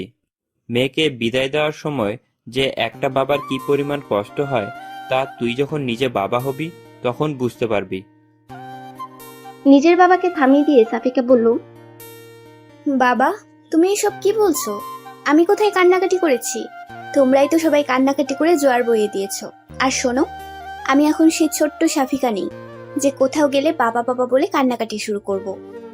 দেখছো না আমি কত হাসি খুশি আছি এখানে? আমাকে কি পরের বাড়িতে রেখে যাচ্ছ নাকি? এখানে সবাই আছে, বড় আব্বু, চাচি, তরি। তুমি একদম চিন্তা করবে না আমাকে নিয়ে। আর সোনিয়া তো আছেই, নিজের খেয়াল রাখবে। আর সানিয়া, সারাক্ষণ টিভি আর ফোন না দেখে ঠিকঠাক পড়াশোনা করবি, আর বাবা মায়েরও খেয়াল রাখবি, আর নিজেরও খেয়াল রাখবি। কাজ ছাড়া একদম বাইরে যাবি না। আর মা, তুমি নিজেও ঠিকঠাক ঔষধ খাবে আর বাবাকেও খাওয়াবে। খাওয়া দাওয়া ঠিক মতো করবে, একদম অনিয়ম করবে না। সাফিকার বাবা মায়ের সাথে কথা বলার সময় ও খেয়াল করলো যে ওর হাত এখনো তমালের মুঠির মধ্যেই আছে। তাড়াতাড়ি নিজের হাত ছাড়াতে গেলে তমাল তা আরো শক্ত করে চেপে ধরে। সাফিকা তমালকে বুঝতে পারছে না, এই ভালো ব্যবহার করছে আবার এই খারাপ ব্যবহার করছে। তমালের কোনটা আসল ব্যবহার আর কোনটা নকল তা বুঝতে পারছে না সাফিকা। সবাই যে বলতো বিয়ে হলেই নাকি স্বামী স্ত্রীর মধ্যে একটা অদৃশ্য মায়ের বন্ধন সৃষ্টি হয়ে যায়, তাহলে ওদের মধ্যে সেই বন্ধনটা কেন তৈরি হচ্ছে না এখনো? নাকি সম্পর্ক আসলে এত সহজ নয়, নাকি আরো সময় লাগবে? কিন্তু সকালে তমাল তো বলেছিল যে সে নাকি সাফিকাকে ভালোবাসতে পারবে না। তার মানে কি সেটাই সত্যি? ওর চাচার অনুরোধে শুধু বিয়ে করেছে তমালকে, তার মানে তমালকে সত্যিই কোনোদিন ভালোবাসবে না? কথাগুলো ভাবতেই মনের মধ্যে কল্পনার আকাশে মেঘ জমতে শুরু করে। ও আর কখনো তমালকে বিরক্ত করবে না, ও তমালকে এই বন্ধিত্ব থেকে মুক্তি দিয়ে দিবে। সাফিকার বাবা মা চলে যেতেই সাফিকা তমালের হাত থেকে নিজের হাত ছাড়িয়ে নিয়ে তমালের রুমে চলে গেল। তরি ওর রুম থেকে সাফিকার সব জিনিস দিয়ে গেছে তমালের রুমে। সাফিকা এখনো জানে না যে তমাল অন্য একটা মেয়ের জন্য ওর সাথে এমন ব্যবহার করছে। সাফিকা চলে যেতেই তমালের খেয়াল হয় যে ও এতক্ষণ সাফিকার হাত শক্ত করে ধরে রেখেছিল, কিন্তু কেন ধরেছিল তাও নিজেও জানে না। হঠাৎ ওর তরির বলা কথাগুলো মনে পড়তেই দৌড়ে রুমে চলে যায়। সাফিকা মাথা নিচু করে বসেছিল। তমাল আস্তে আস্তে ওর সামনে গিয়ে বলতে লাগলো, চাচা চাচি চলে গিয়েছে তো কি হয়েছে, আমরা তো আছি নাকি? আমাদের উপর বিশ্বাস নেই? আমি আমার কথা রেখেছি, তোমাকে গ্রামে পাঠাইনি, এবার তোমার পালা। একদম কান্নাকাটি করা যাবে না। কি হলো? বললাম না কান্নাকাটি করা যাবে না। কান্নাকাটি আমার একদম সহ্য হয় না। তমালের কথাগুলো শুনে সাফিকা অবাক হয়ে মাথা তুলে তাকায়। সাফিকার থেকে তমাল বেশি অবাক হয়। তুমি কান্না করছো না? আমি তো ভেবেছিলাম যে সবাই চলে গেছে জন্য তুমি রুমে এসে কান্নাকাটি। নিজের ব্যবহারে নিজেই লজ্জা পায় তমাল। সব দোষ ওই তরির। সাফিকা মৃদু হেসে তমালকে বলতে থাকে, আমি বলেছি না আমি অতটাও ছিচকাদুনে নই। আপনি কি ভেবেছিলেন বলুন তো, যে মেয়েটা কান্না করছে একটু সান্ত্বনা দিয়ে আসি, তাই না? থ্যাঙ্কস আমাকে থাকতে দেওয়ার জন্য, আর সরি ফর ডিস্টার্বিং। তমাল সাফিকার চোখে মুখে কষ্টের ছাপ স্পষ্ট দেখতে পাচ্ছে, অথচ মুখে বড় বড় বুলি আওড়াচ্ছে। তরি ঠিকই বলেছিল। তমাল আস্তে করে সাফিকার পাশে বসতেই সাফিকা নিজেকে গুটিয়ে নেয় এক পাশে। ওর এমন ব্যবহার দেখে তমাল বলতে থাকে, ভয় পাচ্ছ আমাকে? দেখো সকালে কথাগুলো এভাবে বলতে যাইনি, কিন্তু চারপাশের প্রেশারে মাথা ঠিক ছিল না। প্লিজ কিছু মনে করো না। ক্ষমা তো আমার চাওয়া উচিত। যা প্রাপ্য তার থেকে খুব বেশি এক্সপেক্ট করে ফেলেছিলাম। সত্যিটা বলার জন্য থ্যাঙ্কস। না হলে হয়তো আমি আরো বেশি স্বপ্ন বুনতে থাকতাম। আমি তোমাকে একটা কথা বলতে চাই। তমাল আসলে রিয়ার কথাটাকে জানিয়ে দিতে চাচ্ছে, যেন সাফিকা বুঝতে পারে যে কেন ও সাফিকাকে আপন করে নিতে পারছে না। বিয়ে যখন করেছে এই সত্যিটা তো জানাতেই হবে। আমাকে আর কিছু বলতে হবে না, আমি জানি আপনি কি বলতে চাইছেন। চিন্তা করবেন না, আমি আপনাকে আর কখনো বিরক্ত করব না। আমাকে থাকতে দিয়েছেন, এটাই আমার জন্য অনেক। আমি কথা দিচ্ছি, চলে যাওয়ার সময় আপনি যা চাচ্ছেন তা পেয়ে যাবেন। সাফিকার কথায় তমাল চমক ভেঙে বলল, কিসে যাওয়ার কথা বলছো তুমি? আর আমি কি চাচ্ছি? কি দেবে তুমি আমাকে? এসব কি বলছো তুমি আবল তাবল? আবল তাবল কেন বলবো? জোর করে আর যাই হোক না কেন, কোনো মিথ্যা সম্পর্ক টিকিয়ে রাখা যায় না। আমাদের সম্পর্কটা বাইরের দিক থেকে সত্য হলেও ভিতরের দিক থেকে পুরোটাই মিথ্যা। আমি বুঝতে পারিনি যে পরিস্থিতি এতটা খারাপ হবে, তাহলে কখনো আমি আপনাকে বিয়েটা করতে দিতাম না। এই তো আর কটা দিন, তারপর আমি এই বাঁধন থেকে আপনাকে চিরতরে মুক্তি দিয়ে যাব। কথাগুলো বলেই সাফিকা বিছানা থেকে ওঠার প্রস্তুতি নিচ্ছিল। তমাল ওর হাত ধরে আবার বসিয়ে সাফিকার মুখটা নিজের দিকে নিল। রাগে তমালের চোখ দুটো রক্তবর্ণ ধারণ করেছে। সাফিকাকে উদ্দেশ্য করে বলল, কি যেন বলছিলে আরেকবার বলো। বন্ধন থেকে মুক্তি? কি বলছিলে এসব? সাফিকা তমালের হাত থেকে নিজেকে ছাড়াতে গিয়েও ব্যর্থ হয়। তমালের চোখের দিকে তাকাতে ওর ভয় হতে থাকে। তমালের এমন রূপ দেখে ওর আত্মা শুকিয়ে যায়। সাফিকার শুকনো কণ্ঠে সাহস সঞ্চার করে বলল, ডিভোর্স। কথাটা বলার সাথে সাথে সাফিকা কিছু বুঝে ওঠার আগে ওর গালে একটা থাপ্পড় পড়ল। তমালের হাতের কয়েকটা আঙ্গুলের দাগ সাথে সাথে স্পষ্ট হয়ে উঠল ফর্সা গালের উপর। তমাল নিজের রাগটাকে কন্ট্রোল করতে পারছে না। তুমি এসব করে কি প্রমাণ করতে চাইছো? মহান সাজতে চাইছো? আমাদের সম্মানের কথা বাদ দিলাম, নিজের বাবা মায়ের কথাটাও ভাববে না একবার? বিয়েটাকে ছেলে খেলা মনে হয় তোমার কাছে? যখন খুশি করলে, যখন খুশি ভেঙে দিলে, তারপর যে কি হবে তা একবারও ভেবে দেখেছো? সবার অনুভূতির কোনো মূল্য নেই তোমার কাছে?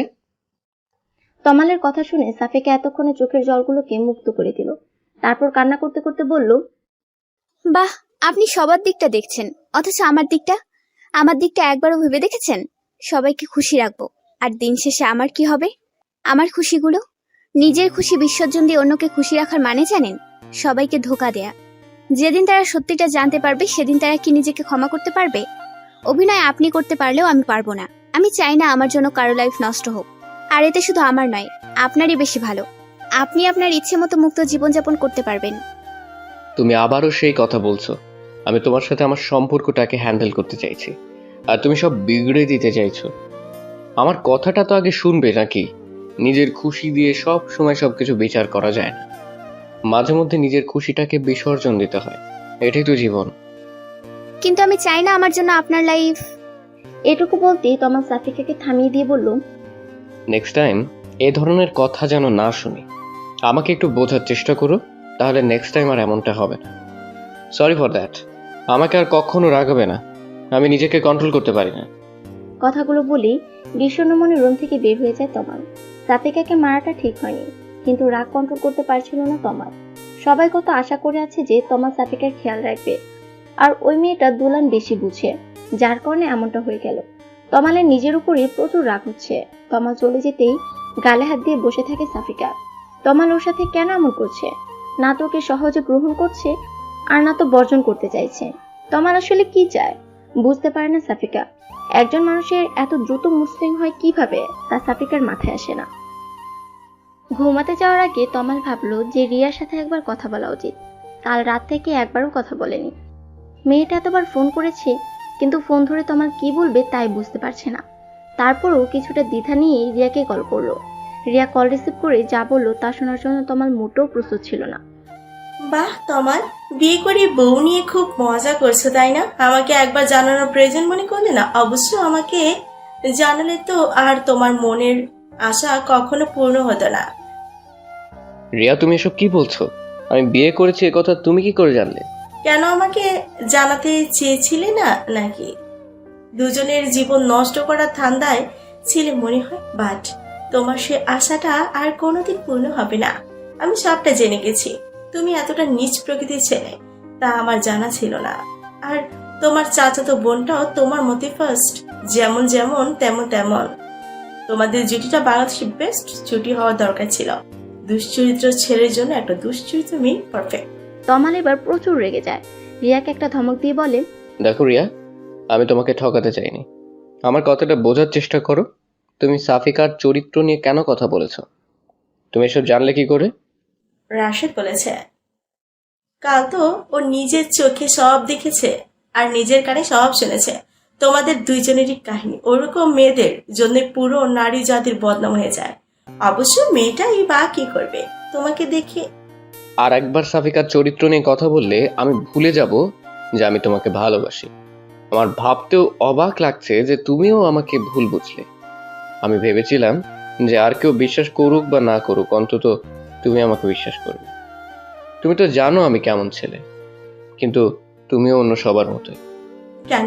তুমি কি ভেবেছিলে তুমি একটা মেয়ের সাথে নোংরামি করবে, তারপর কাহিনী করে তাকে বিয়ে করবে, আর আমি তোমাকে সাদরে গ্রহণ করে নেব? এমনটা ভেবেছিলে তাই তো? কিন্তু তোমার সেই আশায় ঘুরে বালি। আজকের পর থেকে আমার সাথে যোগাযোগ করার কথা স্বপ্নেও ভাববে না। তোমার মতো ছেলের সাথে কথা বলো বাপ। কথাগুলো বলেই খট করে কলটা কেটে দেয় রিয়া। রাশেদ জানে যে তমাল কেমন ছেলে, তারপরেও ও রিয়াকে এসব কথা কি করে বলতে পারলো? কালকে রাশেদকে বলাই ভুল হয়েছিল, কিন্তু রাশেদ বলল আর রিয়া সেটাই বিশ্বাস করে নিল। এই চিনেছে রিয়া ওকে।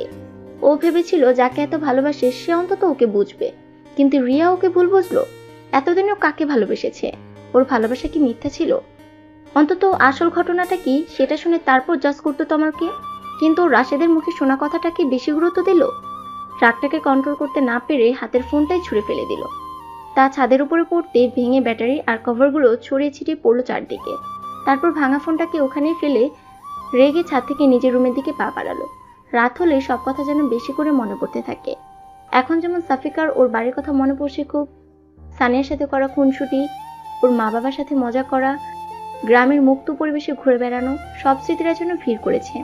এসব ভাবতেই চোখের কোণা থেকে কয়েক ফোঁটা জল গড়িয়ে পড়লো। ঘুম যেন আসতেই চাইছে না।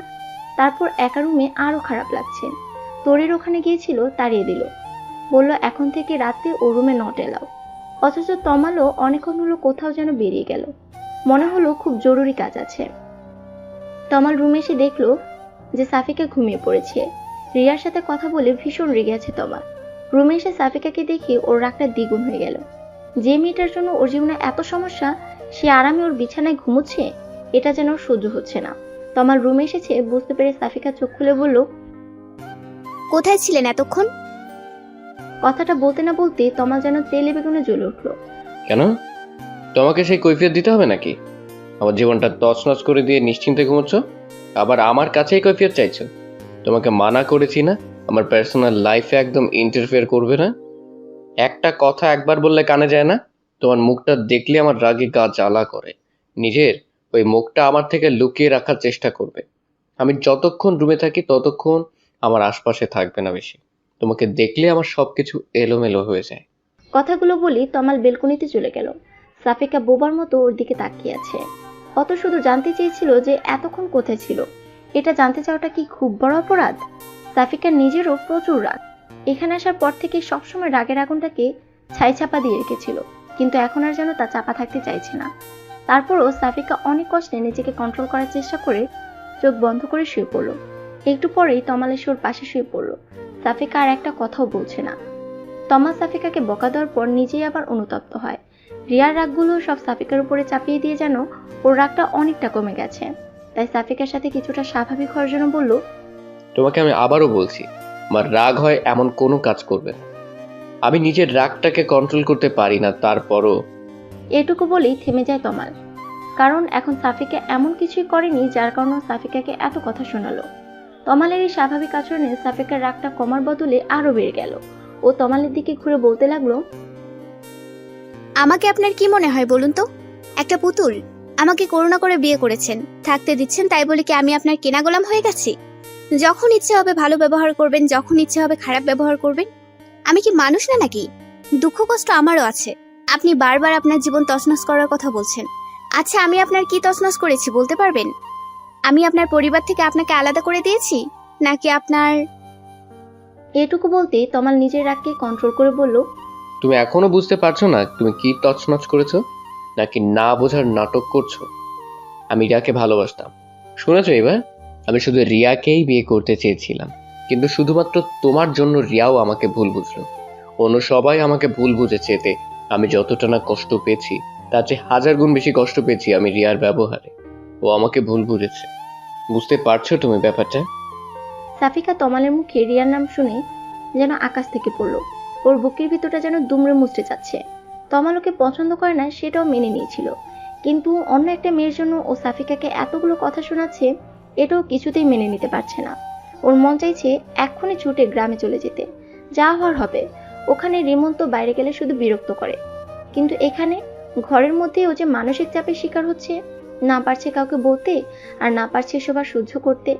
রুমের বাইরে ওর চাচের কালো মুখ সহ্য করে আবার রুমের ভেতরে তমালের তিক্ততা ও আর নিতে পারছে না। আমাকে মাফ করবেন যে আমি না জেনে শুনে আপনার ভালোবাসার মাঝে ফাটল ধরিয়েছি। আমি না থাকলেই যদি আপনার সব সমস্যার সমাধান হয়ে যায়, তাহলে আমি আর সেটা বাড়াতে চাই না। আপনি কালকে যদি একবার আমাকে এই কথাটা জানাতেন যে আপনি অন্য কাউকে ভালোবাসেন, তাহলে আমি কখনোই আপনাকে বিয়ে করার জন্য রাজি হতাম না। আর বড় আব্বুর কথা রাখতে না হলে তো আমি... এটুকু বলেই থেমে যায় সাফিকা।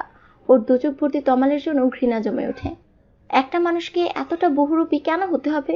আজকে ওর বাবা মায়ের সাথে গ্রামে যেতে দিতে পারলেই হতো, তাহলে এত কথা শুনতে হতো না সাফিকাকে। এর মধ্যে তুমি আবার বাবাকে কেন টেনে আনছো?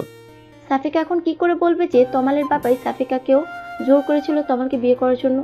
কারণ সাফিকার পেছনে সবাই যেভাবে লেগে আছে তাতে উনি ভয়ে ছিল যে এখানেও যখন এত বাজেভাবে ওর বিয়েটা ভাঙলো, তার মানে যেখানেই যাক কে একজন আছে যে ওর ক্ষতি চায়। আর এই কারণেই সাফিকাকে গ্রামে পাঠিয়ে সাহস পায়নি। হয়তো ওখানে ওর জন্য নতুন কোনো বিপদ অপেক্ষা করছে। কি হলো, এখন কিছু বলছো না কেন?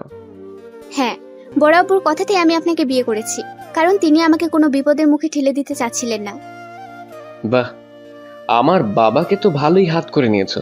তোমাকে বিপদ থেকে উদ্ধার করতে নিজের ছেলেটাকেই জাহান্নামের দিকে ঠেলে দিলেন। আরে ভাই, কোনো ভালো ছেলে দেখে তোমাকে বিয়ে দিলেই তো। এটুকু বলেই তমাল থেমে গেল।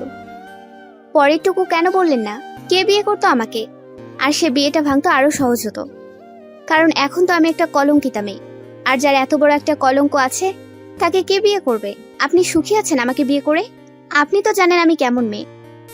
তমাল আর কিছুই বলতে পারলে না। সাফিকা বলতে থাকে, আমি কালকেই গ্রামে চলে যাব, ঘরবন্দি হয়ে থাকবো, তবু এসব আর আমি সহ্য করতে পারছি না। একদিনে আমি হাঁপিয়ে উঠেছি। এর পরের দিনগুলো কিভাবে কাটাবো এখানে? যে আমাকে ভরসা দিয়ে রেখে দিল, সেই যদি এমন করে তাহলে... সরি, রিয়ার সাথে কথা বলে মন মেজাজ খারাপ হয়ে গিয়েছিল।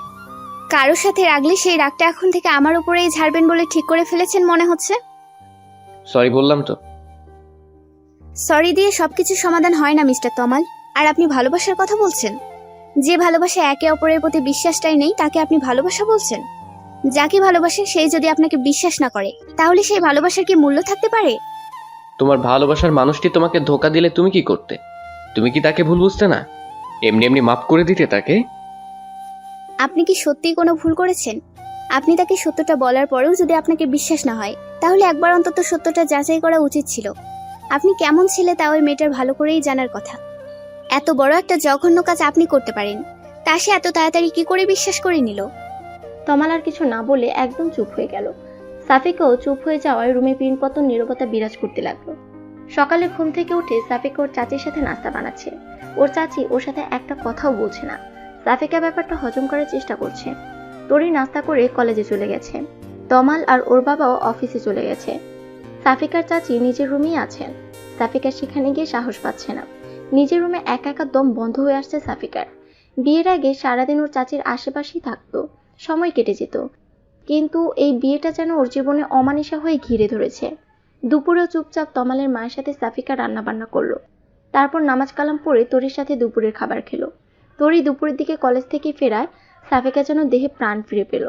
তরির সাথে কথা বললে সাফিকার নিজেকে একটু হালকা মনে হয়, ভালো লাগা কাজ করে। তমালও আজ সকালে ওর সাথে একটা কথাও বলেনি।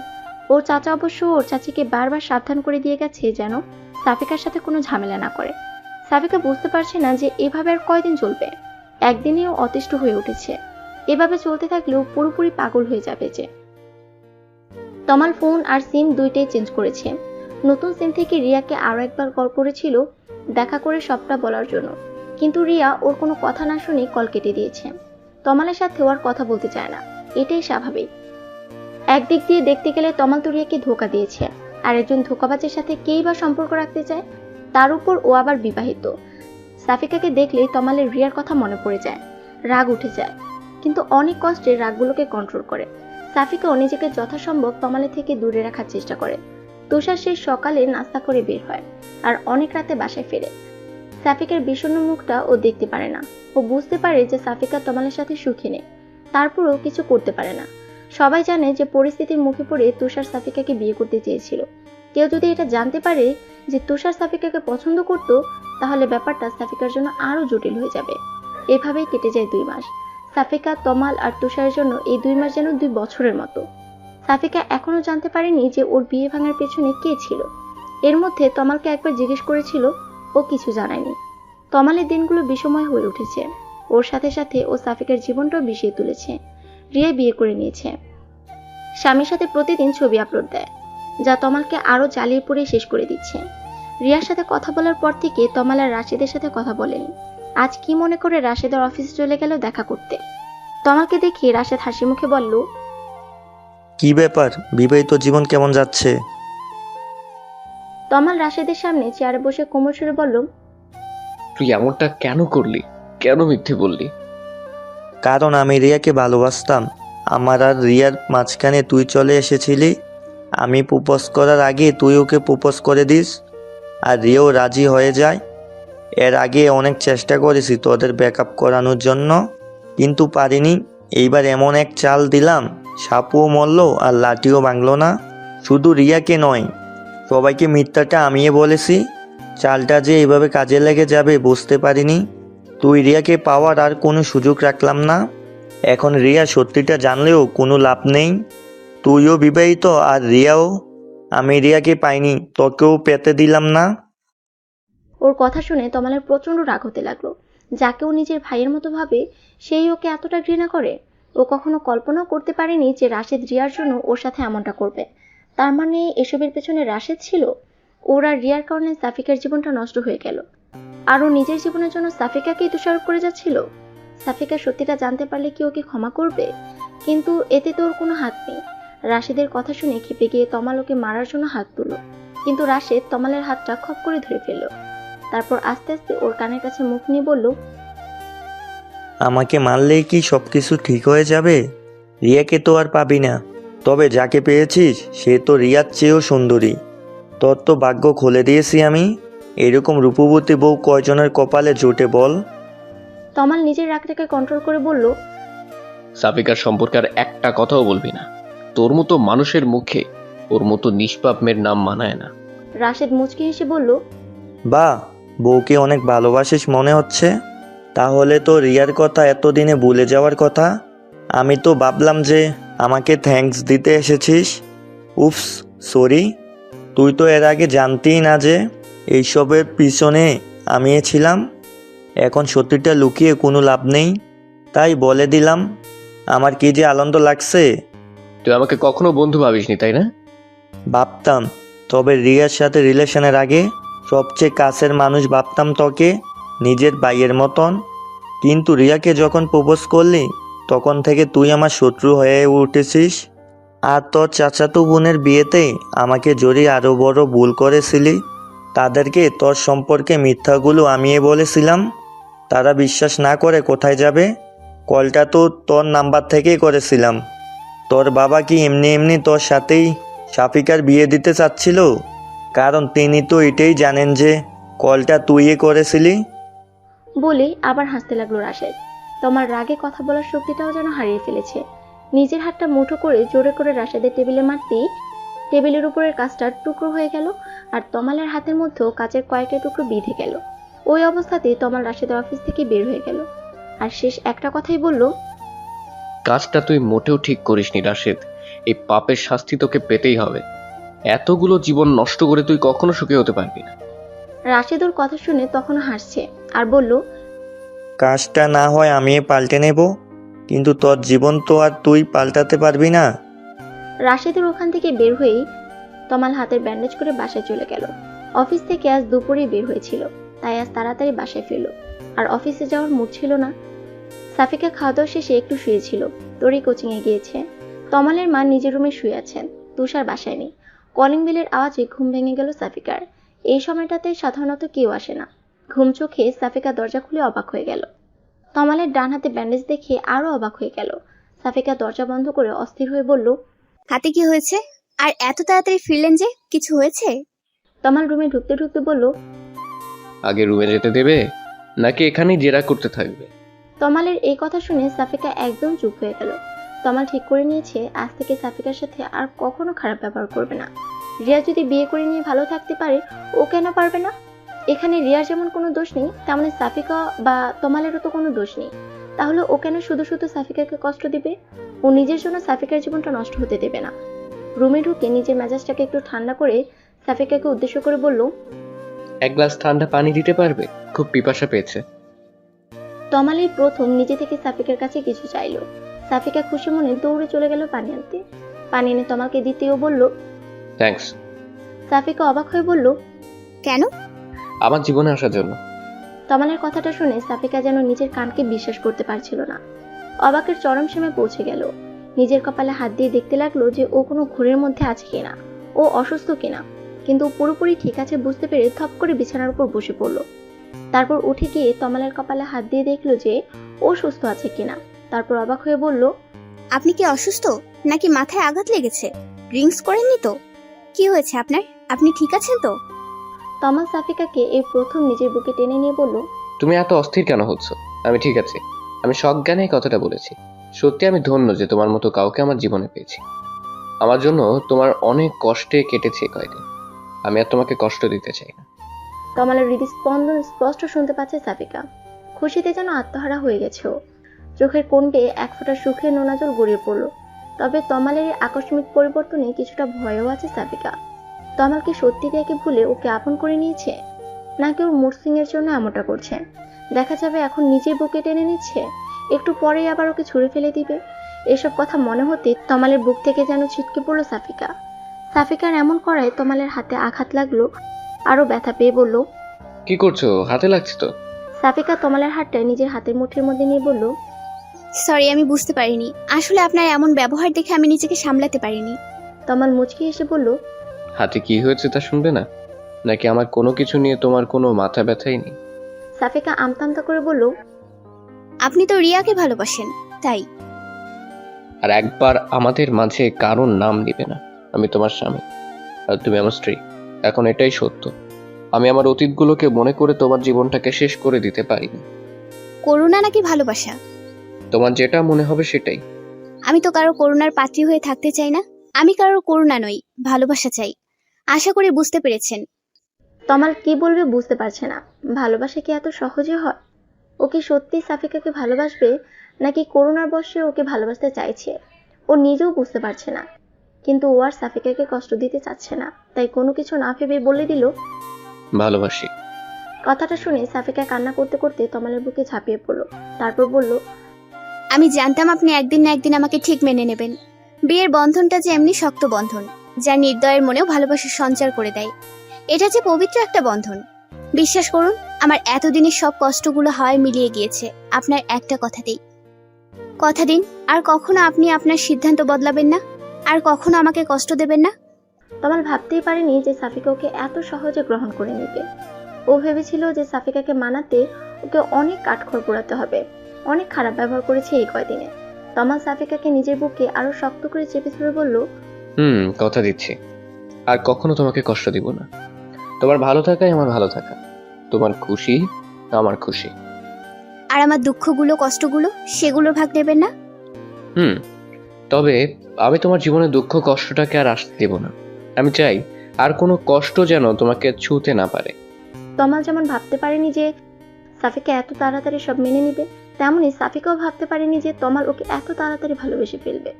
সন্ধ্যা থেকে তমালের ভীষণ জ্বর, বিছানা ছেড়েও উঠতে পারছে না। একে তো হাতের ব্যথা, তার উপরে জ্বর। দুপুরেও কিছুই খায়নি, বলেছে যে দুপুরে বাইরে খেয়ে এসেছে। রাতে তুষার ওষুধ এনে দিল, সাফিকা স্যুপ বানিয়ে খাইয়ে দিল, তারপর ওষুধ খাইয়ে দিল। তবুও জ্বর কমার নাম নেই। রাতের সাথে সাথে জ্বরও যেন বাড়ছে। সাফিকা একটা টুল নিয়ে তমালের মাথার কাছে বসে জলপট্টি দিয়ে দিচ্ছে। যতক্ষণ জলপট্টি দিচ্ছে ততক্ষণ একটু নীরব থাকে তমাল। জলপট্টি দেওয়া বন্ধ করলেই তমাল ছটফট করতে থাকে। সাফিকা নিজের ঘুম বাদ দিয়ে তমালের কপালে জলপট্টি দিয়ে দিচ্ছে। বারবার ঘুমে ঢুলে পড়ছে সাফিকা। তারপরেও রাত জেগে তমালের সেবা করে যাচ্ছে। জ্বরে তমালের যেন কোনো হুঁশ নেই, মরার মতো পড়ে আছে। মাঝরাতের দিকে তমালের হুঁশ ফিরে। জ্বর কিছুটা কমেছে, তবে শরীরটা ভীষণ দুর্বল। উঠে বসার মতো শক্তিটুকুও যেন নেই। ও দেখে যে ওর পাশেই বিছানার উপর হাতের উপর মাথাটা দিয়ে ঘুমিয়ে আছে সাফিকা। সাফিকার মুখটা আজ ভালো করে খেয়াল করে তমাল। কি যেন এক মায়ায় আচ্ছন্ন হয়েছে সাফিকার মুখটা, যা তমালকে বারবার আকর্ষণ করছে। এতদিন এই মায়া কেন পড়েনি তমাল? নাকি এতদিন সাফিকাকে কখনো ভালো করে দেখেইনি? তমাল বিছানা থেকে নামতে গিয়ে আবার বিছানার উপর বসে পড়ে। শরীরটা যেন উঠতে সায় দিচ্ছে না। সাফিকাকে ডাকতে গিয়েও ডাকে না তমাল। পুরোপুরি হুঁশ না থাকলেও তমাল এটা বুঝতে পেরেছে যে সাফিকা নিজের ঘুম বাদ দিয়ে সারা রাত ওর সেবা করেছে। সাফিকার কপালের উপর থেকে চুলগুলো সরাতেই তমালের হাতের স্পর্শ পেয়ে ঘুম ভেঙে যায় সাফিকার। সাফিকা এক লাফে টুল থেকে উঠে পড়ে। তারপর তমালের সামনে গিয়ে ওর কপালে হাত দিয়ে দেখে যে জ্বর অনেকটা কমে গেছে। তমাল হেসে ফেলে, তারপর বলে, আমি ঠিক আছি। বিছানায় শোয়া বাদ দিয়ে তুমি টুলের উপরে কেন ঘুমোচ্ছিলে? সাফিকা তমালের কপাল থেকে হাত সরিয়ে নিয়ে বলতে থাকে, না মানে কখন ঘুমিয়ে পড়েছি বুঝতে পারিনি। আপনার এখন কেমন লাগছে? বিছানা থেকে উঠেছেন কেন? আমার এখন একটু ভালো লাগছে। বউয়ের সেবায় স্বামী সুস্থ না হয়ে পারে? আমি তো ভাবলাম যে ভয়ে তুমি আমার পাশে শোওনি। আমার জ্বরটা যদি তোমারও হয়ে যায়। বলেই আবার হাসতে থাকে তমাল। সাফিকা লাজুক একটা হাসি দিয়ে বলে, জ্বর কি ছোঁয়াচে রোগ নাকি যে আপনার পাশে থাকলে আমারও হয়ে যাবে? আর সেই ভয় থাকলে রাজ্যে কি আর আপনার সেবা করতাম নাকি? জ্বর হলে কি মানুষ মারা যায় নাকি? সামান্য জ্বরেই যদি তুমি এত সেবা যত্ন করো, তাহলে বড় কোনো অসুখ হলে তো আর সেবাই করতে চাইবে না। সব সেবা এক্ষুনি দিয়ে দিবে মনে হচ্ছে। আপনি এত রাতে বিছানা থেকে উঠেছেন কেন? দেখেছো, তোমার সাথে কথা বলতে গিয়ে বাথরুমে যাওয়ার কথাও ভুলে গেছি। এই সাহায্যটা আশা করি করবে। চলুন আমি নিয়ে যাচ্ছি। বলে সাফিকা তমালের হাতটা ধরে বাথরুমের ভেতরে নিয়ে যায়। তারপর ও বের হয়ে আসে আর ভাবতে থাকে যে তমাল সত্যি একা যেতে পারছিল না নাকি ইচ্ছে করে ওকে নিয়ে যেতে বলল। তমাল বাথরুম থেকে বের হওয়ার পর সাফিকা আবার ওর হাত ধরে বিছানা পর্যন্ত নিয়ে আসে। তারপর বিছানায় শুয়ে তমাল পেটে হাত দিয়ে বলতে থাকে, জ্বর তো চলে গেছে, কিন্তু পেটের মধ্যে যে ইঁদুর ছুঁচোগুলো দৌড়চ্ছে সেগুলো তাড়াতে পারলে আরো ভালো হতো। কিন্তু এত রাতে কাউকে বিরক্ত করতে চাচ্ছিলাম না। কথাটা বলে তমাল সাফিকার দিকে তাকায়। সাফিকা তমালের কথার মানে বুঝতে পেরে বলে, আপনি কিছুক্ষণ অপেক্ষা করুন, আমি আসছি। বলেই সাফিকা রুম থেকে বের হয়ে যায়। তমাল সাফিকাকে উদ্দেশ্য করে বলল, দেখো, ফ্রিজে যা থাকে তাই নিয়ে আসো, একটা কিছু হলেই চলবে। সাফিকা ফ্রিজ খুলে দেখে যে ঠান্ডা ভাত আর তরকারি আছে, আর বাকি যা আছে সব ঠান্ডা। এত রাতে এগুলো গরম করার চাইতে গরম কিছু রান্না করাই ভালো। সাফিকা রান্নাঘরের দরজাটা বন্ধ করে নেয় যেন কারোর কোনো অসুবিধা না হয়। এত রাতে সবাই ঘুমাচ্ছেন। তারপর নুডলস সেদ্ধ করে ফ্রিজ থেকে আগে থেকে কেটে রাখা পেঁয়াজ মরিচ দিয়ে আর ডিম দিয়ে নুডলসটা রান্না করে তমালের জন্য নিয়ে যায়।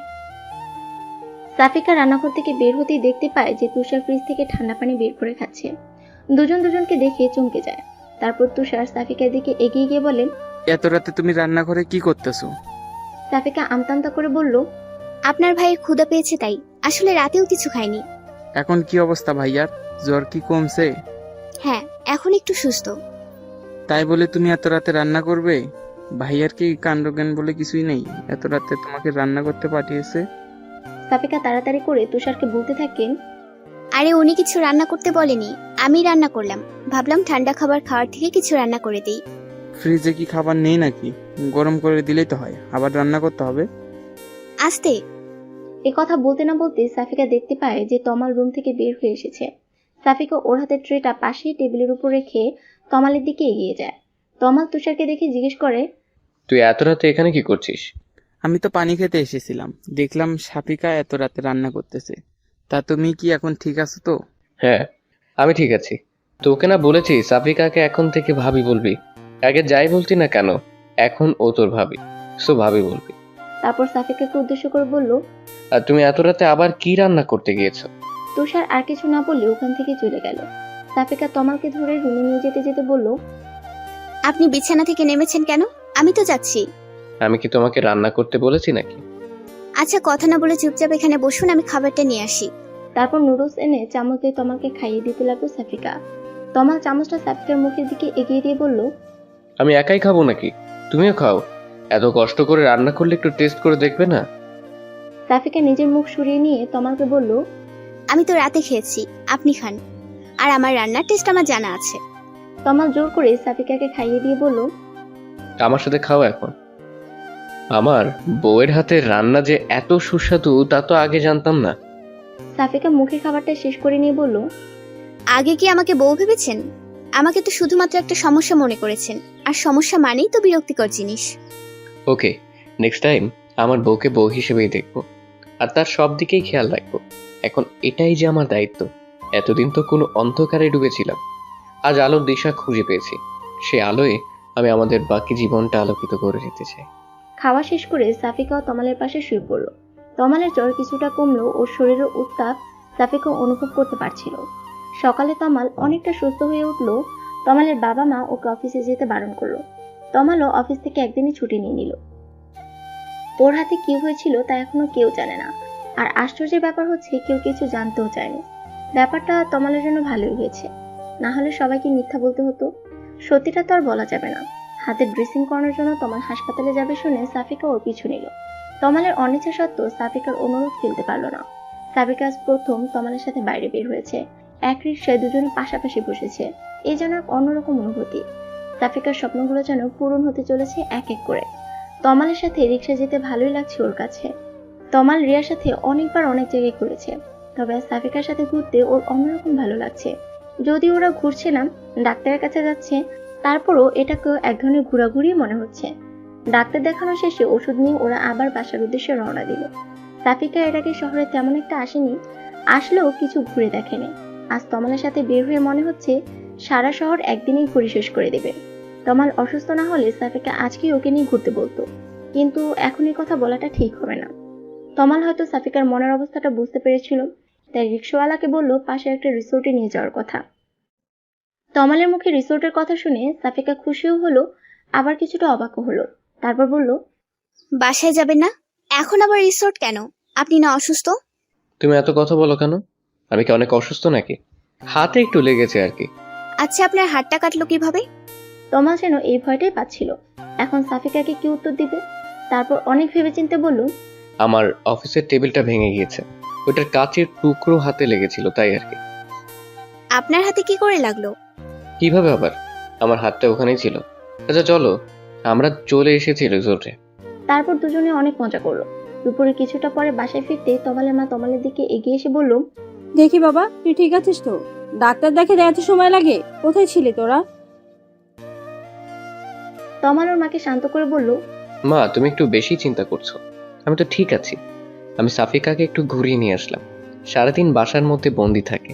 ওর মা অনুশোচনা সুরে বলতে লাগলো, ঘরে বন্দি তো আমিও থাকি, কই আমার কথা তো কেউ কখনো এভাবে চিন্তা করে না। আর বউ আসতে না আসতেই বন্দি হয়ে গেল। মা, তুমি বিষয়টাকে অন্যভাবে কেন নিচ্ছ? সাফিকা গ্রাম থেকে এসেছে, এমন পরিবেশে থেকে ও অভ্যস্ত না। আর তাছাড়া ওর উপর দিয়ে যা ধকল যাচ্ছে তোমার বোঝা উচিত। তুমি ওকে একটু সাপোর্ট করবে তা নয়, তুমি ওর উপর আরো প্রেশার ক্রিয়েট করছো। তুমি কেন ওকে আপন করে নিতে পারছো না? সাফিকা তমালের হাত ধরে ওকে শান্ত করানোর চেষ্টা করলো।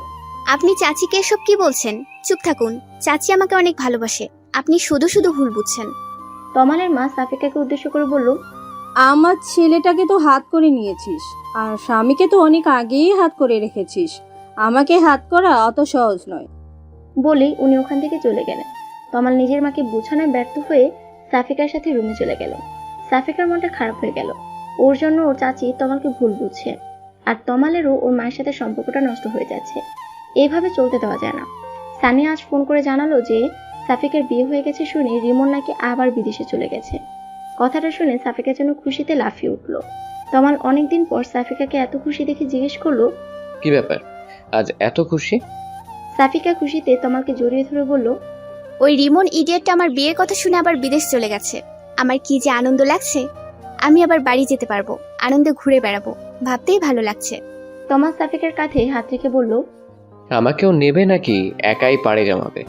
তমালের কথা শুনে সাফিকা যেন মেঘনা চাইতেই জল পেয়ে গেল। খুশির পরিমাণ দ্বিগুণ করে বলল, আপনি যাবেন আমার সাথে? তুমি নিলে তো যেতেই পারি। আগে ছিল দাদু বাড়ি, এখন তো শ্বশুর বাড়ি। যেতে তো হবেই, তবে কিছুদিন ওয়েট করতে হবে। পারবে তো? খুব পারবো। তারপর সাফিকা দিন গুনতে শুরু করলো যে কবে বাড়ি যাবে। সাফিকার অপেক্ষার প্রহর শেষ হয়েছে। কয়েক মাস পর ও ওর নিজের গ্রামে ফিরবে। তমালের অফিসে কিছুদিনের ছুটি হয়েছে পূজার, আর এই ছুটিটাকে ও কাজে লাগাতে চায়। সাফিকা কাল থেকে ব্যাগ গোছানো শুরু করেছে। আজ সকাল থেকে বারবার শুধু ঘড়ি দেখছে যে কখন বের হবে। তমালের মায়ের মনটা কিছুটা খারাপ। উনি ভেবেছিলেন যে তমাল হয়তো সাফিকাকে মেনে নিতে পারবে না, কিন্তু এখন দুজনকে একসাথে দেখে কিছুটা মন খারাপ হলেও নিজের ছেলের হাসি মুখ দেখে সব ভুলে গেছেন। উনি তো এটাই চেয়েছিলেন যে তমাল খুশি থাকুক। সাফিকার সাথে যদি তমাল খুশি থাকে তাতে ক্ষতি কি? সাফিকা ভেবেছিল যে তমালের মা গোমরা মুখে ওদের বিদায় দিব, কিন্তু বের হওয়ার একটু আগে তমালের মা সাফিকাকে ডেকে পাঠালো। তারপর সাফিকার হাত দুটি ধরে বলতে লাগলো, সাফিকা, তুই আমাকে ক্ষমা করে দিস। নিজের চাচি হয়ে তোকে অনেক কষ্ট দিয়েছি, কিন্তু তুই আমার কত খেয়াল রেখেছিস। আমার পরিবারের জন্য তোর মতো মেয়েই ঠিক। আমার সংসার পরিবার সব কি সুন্দর করে গুছিয়ে ফেলেছিস এই কয়দিনে। আমি আসলে তমালের বিষণ্ণতাকে মেনে নিতে পারছিলাম না। আমি ওর জন্যই তোকে দেখতে পারতাম না।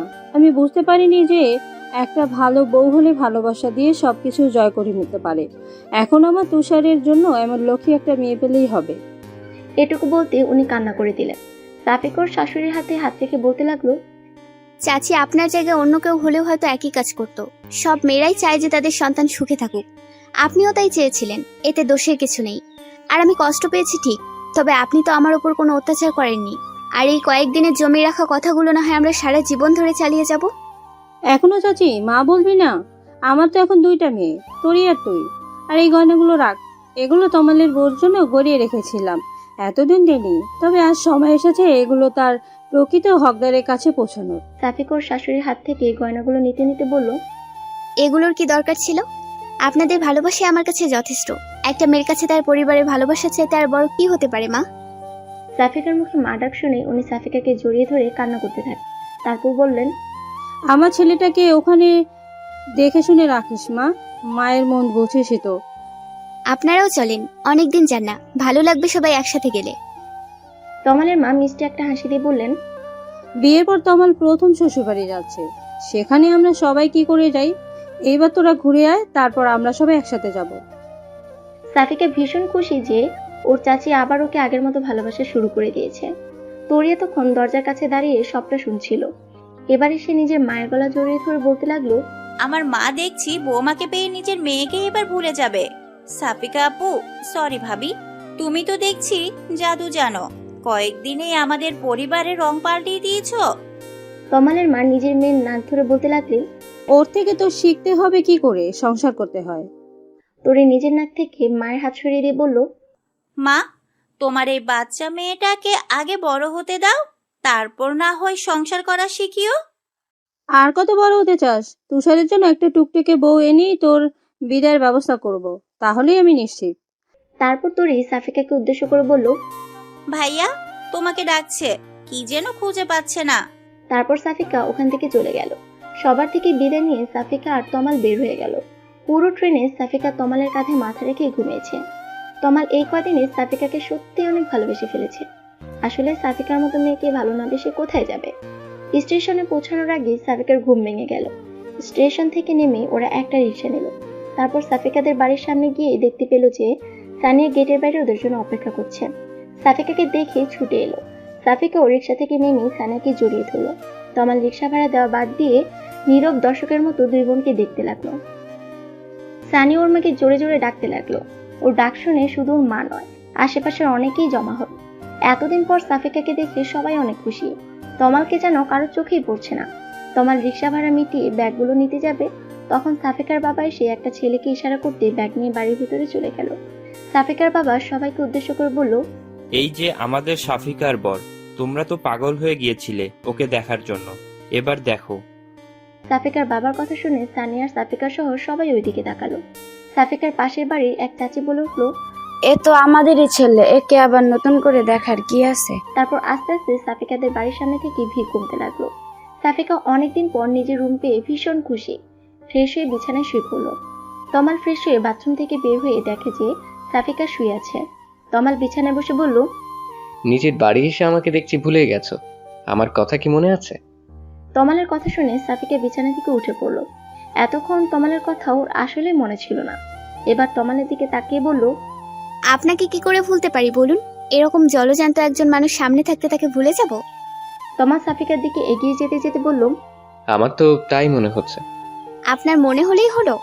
আমাদের গ্রামে এসেছেন, আজ আমি আপনাকে সারা গ্রাম ঘুরে দেখাবো। আজকেই। তুমি ক্লান্ত হয়ে যাওনি? আর এমনভাবে বলছো যেন এই গ্রামে আমি প্রথম আসলাম। নিজের বাড়িতে আসতে কেউ ক্লান্ত হয়? আমার তো এখনই ছুটে যেতে ইচ্ছে করছে। যাবেন? নিজের গ্রাম হলেও আপনি এখনো এর কিছুই চেনেন বলে মনে হয় না। তা অবশ্য ঠিক। আর এখন যাবে? মাত্র আসলাম। তমাল একথা বলতেই সানিয়া ওদের রুমে ঢুকে পড়ল। সাফিকা আর তমাল পাশাপাশি শুয়ে আছে দেখে সানিয়া মুখ ঘুরিয়ে নিয়ে বলল, সরি, আমি নক না করেই রুমে ঢুকে পড়েছি। আসলে আমার ডাকছে খাওয়ার জন্য। তমাল আর সাফিকা উঠে বসলো। তারপর তমাল বলল, মুখ ঘুরোতে হবে না, ভেতরে আসো, বসো। সানিয়া চলে যেতে যেতে বলল, এখন বসবো না, তাড়াতাড়ি আসুন। ক্ষুধা লাগেনি আপনাদের? খাওয়া দাওয়ার পর সাফিকা সানিয়ার সাথে গ্রাম দেখতে বেরিয়ে পড়ল। তমাল অনেক ক্লান্ত ছিল, তাই শুয়ে পড়ল। সন্ধ্যা হয়ে গেছে, তবুও সাফিকাদের ফেরার নাম নেই। তাই তমাল ওদের খুঁজতে বেরিয়ে পড়ল। কিন্তু ও গ্রামের তেমন কিছু চিনে না, কোথায় বা ওদের খুঁজবে? সানিয়া আর সাফিকা বাড়ি ফিরে আসলো যে ওদের খুঁজতে পেরেছে, সেই তমালের আর খোঁজ নেই। ফোনটাও রেখে গিয়েছে। সন্ধ্যা কেটে রাত হয়ে যাচ্ছে, তবুও তমালের ফেরার নাম নেই। সাফিকা ভীষণ চিন্তায় পড়ে গেল। এদিকে তমালের মা ফোন দিচ্ছে বারবার। সাফিকা কি বলবে বুঝতে পারছে না। সবাই খুব চিন্তা করছে। সাফিকার বাবা লোক পাঠিয়েছে তমালকে খোঁজার জন্য, নিজেও খুঁজতে বেরিয়েছে। রাত কিছুটা গভীর হয়ে গেছে। সাফিকার কান্নাগুলোকে চেপে রেখে তমালের ফেরার অপেক্ষা করছে। এমন সময় সাফিকার বাবা তমালকে নিয়ে আসলো। তমালের মাথায় কেউ একজন লাঠি দিয়ে আঘাত করেছে পেছন থেকে। সে একজন আর কেউ নয়, চেয়ারম্যানের ছেলে রিমন। তার মানে ও বিদেশে যায়নি? সবাই কি মিথ্যে বলেছিল যেন সাফিকা গ্রামে আসে? তমালকে আরো মারতো, কিন্তু ভাগ্যক্রমে সেখানে সাফিকার এক চাচা সেখানে পৌঁছে যায়। আর তাকে দেখে রিমনরা চলে যায়, কারণ ওর চাচার সাথে আরো কিছু লোকজন ছিল। ওনারা একটা কাজ থেকে ফিরছিলেন। তারপর ওনারাই তমালকে ডাক্তারের কাছে নিয়ে গিয়েছিল। তমালের ব্যান্ডেজ করা শেষ হলে ওনারা সাফিকার বাবাকে খবর দেয় আর বাড়ি নিয়ে আসে। তারপর তমালের মাথায় ব্যান্ডেজ দেখে সাফিকা ছুটে যায় ওর কাছে। তারপর কান্না করতে করতে বলে, আপনি একা কেন বের হয়েছিলেন? কালকে আমরা ফিরে যাব, আর আপনাকে এখানে আসতে দেব না।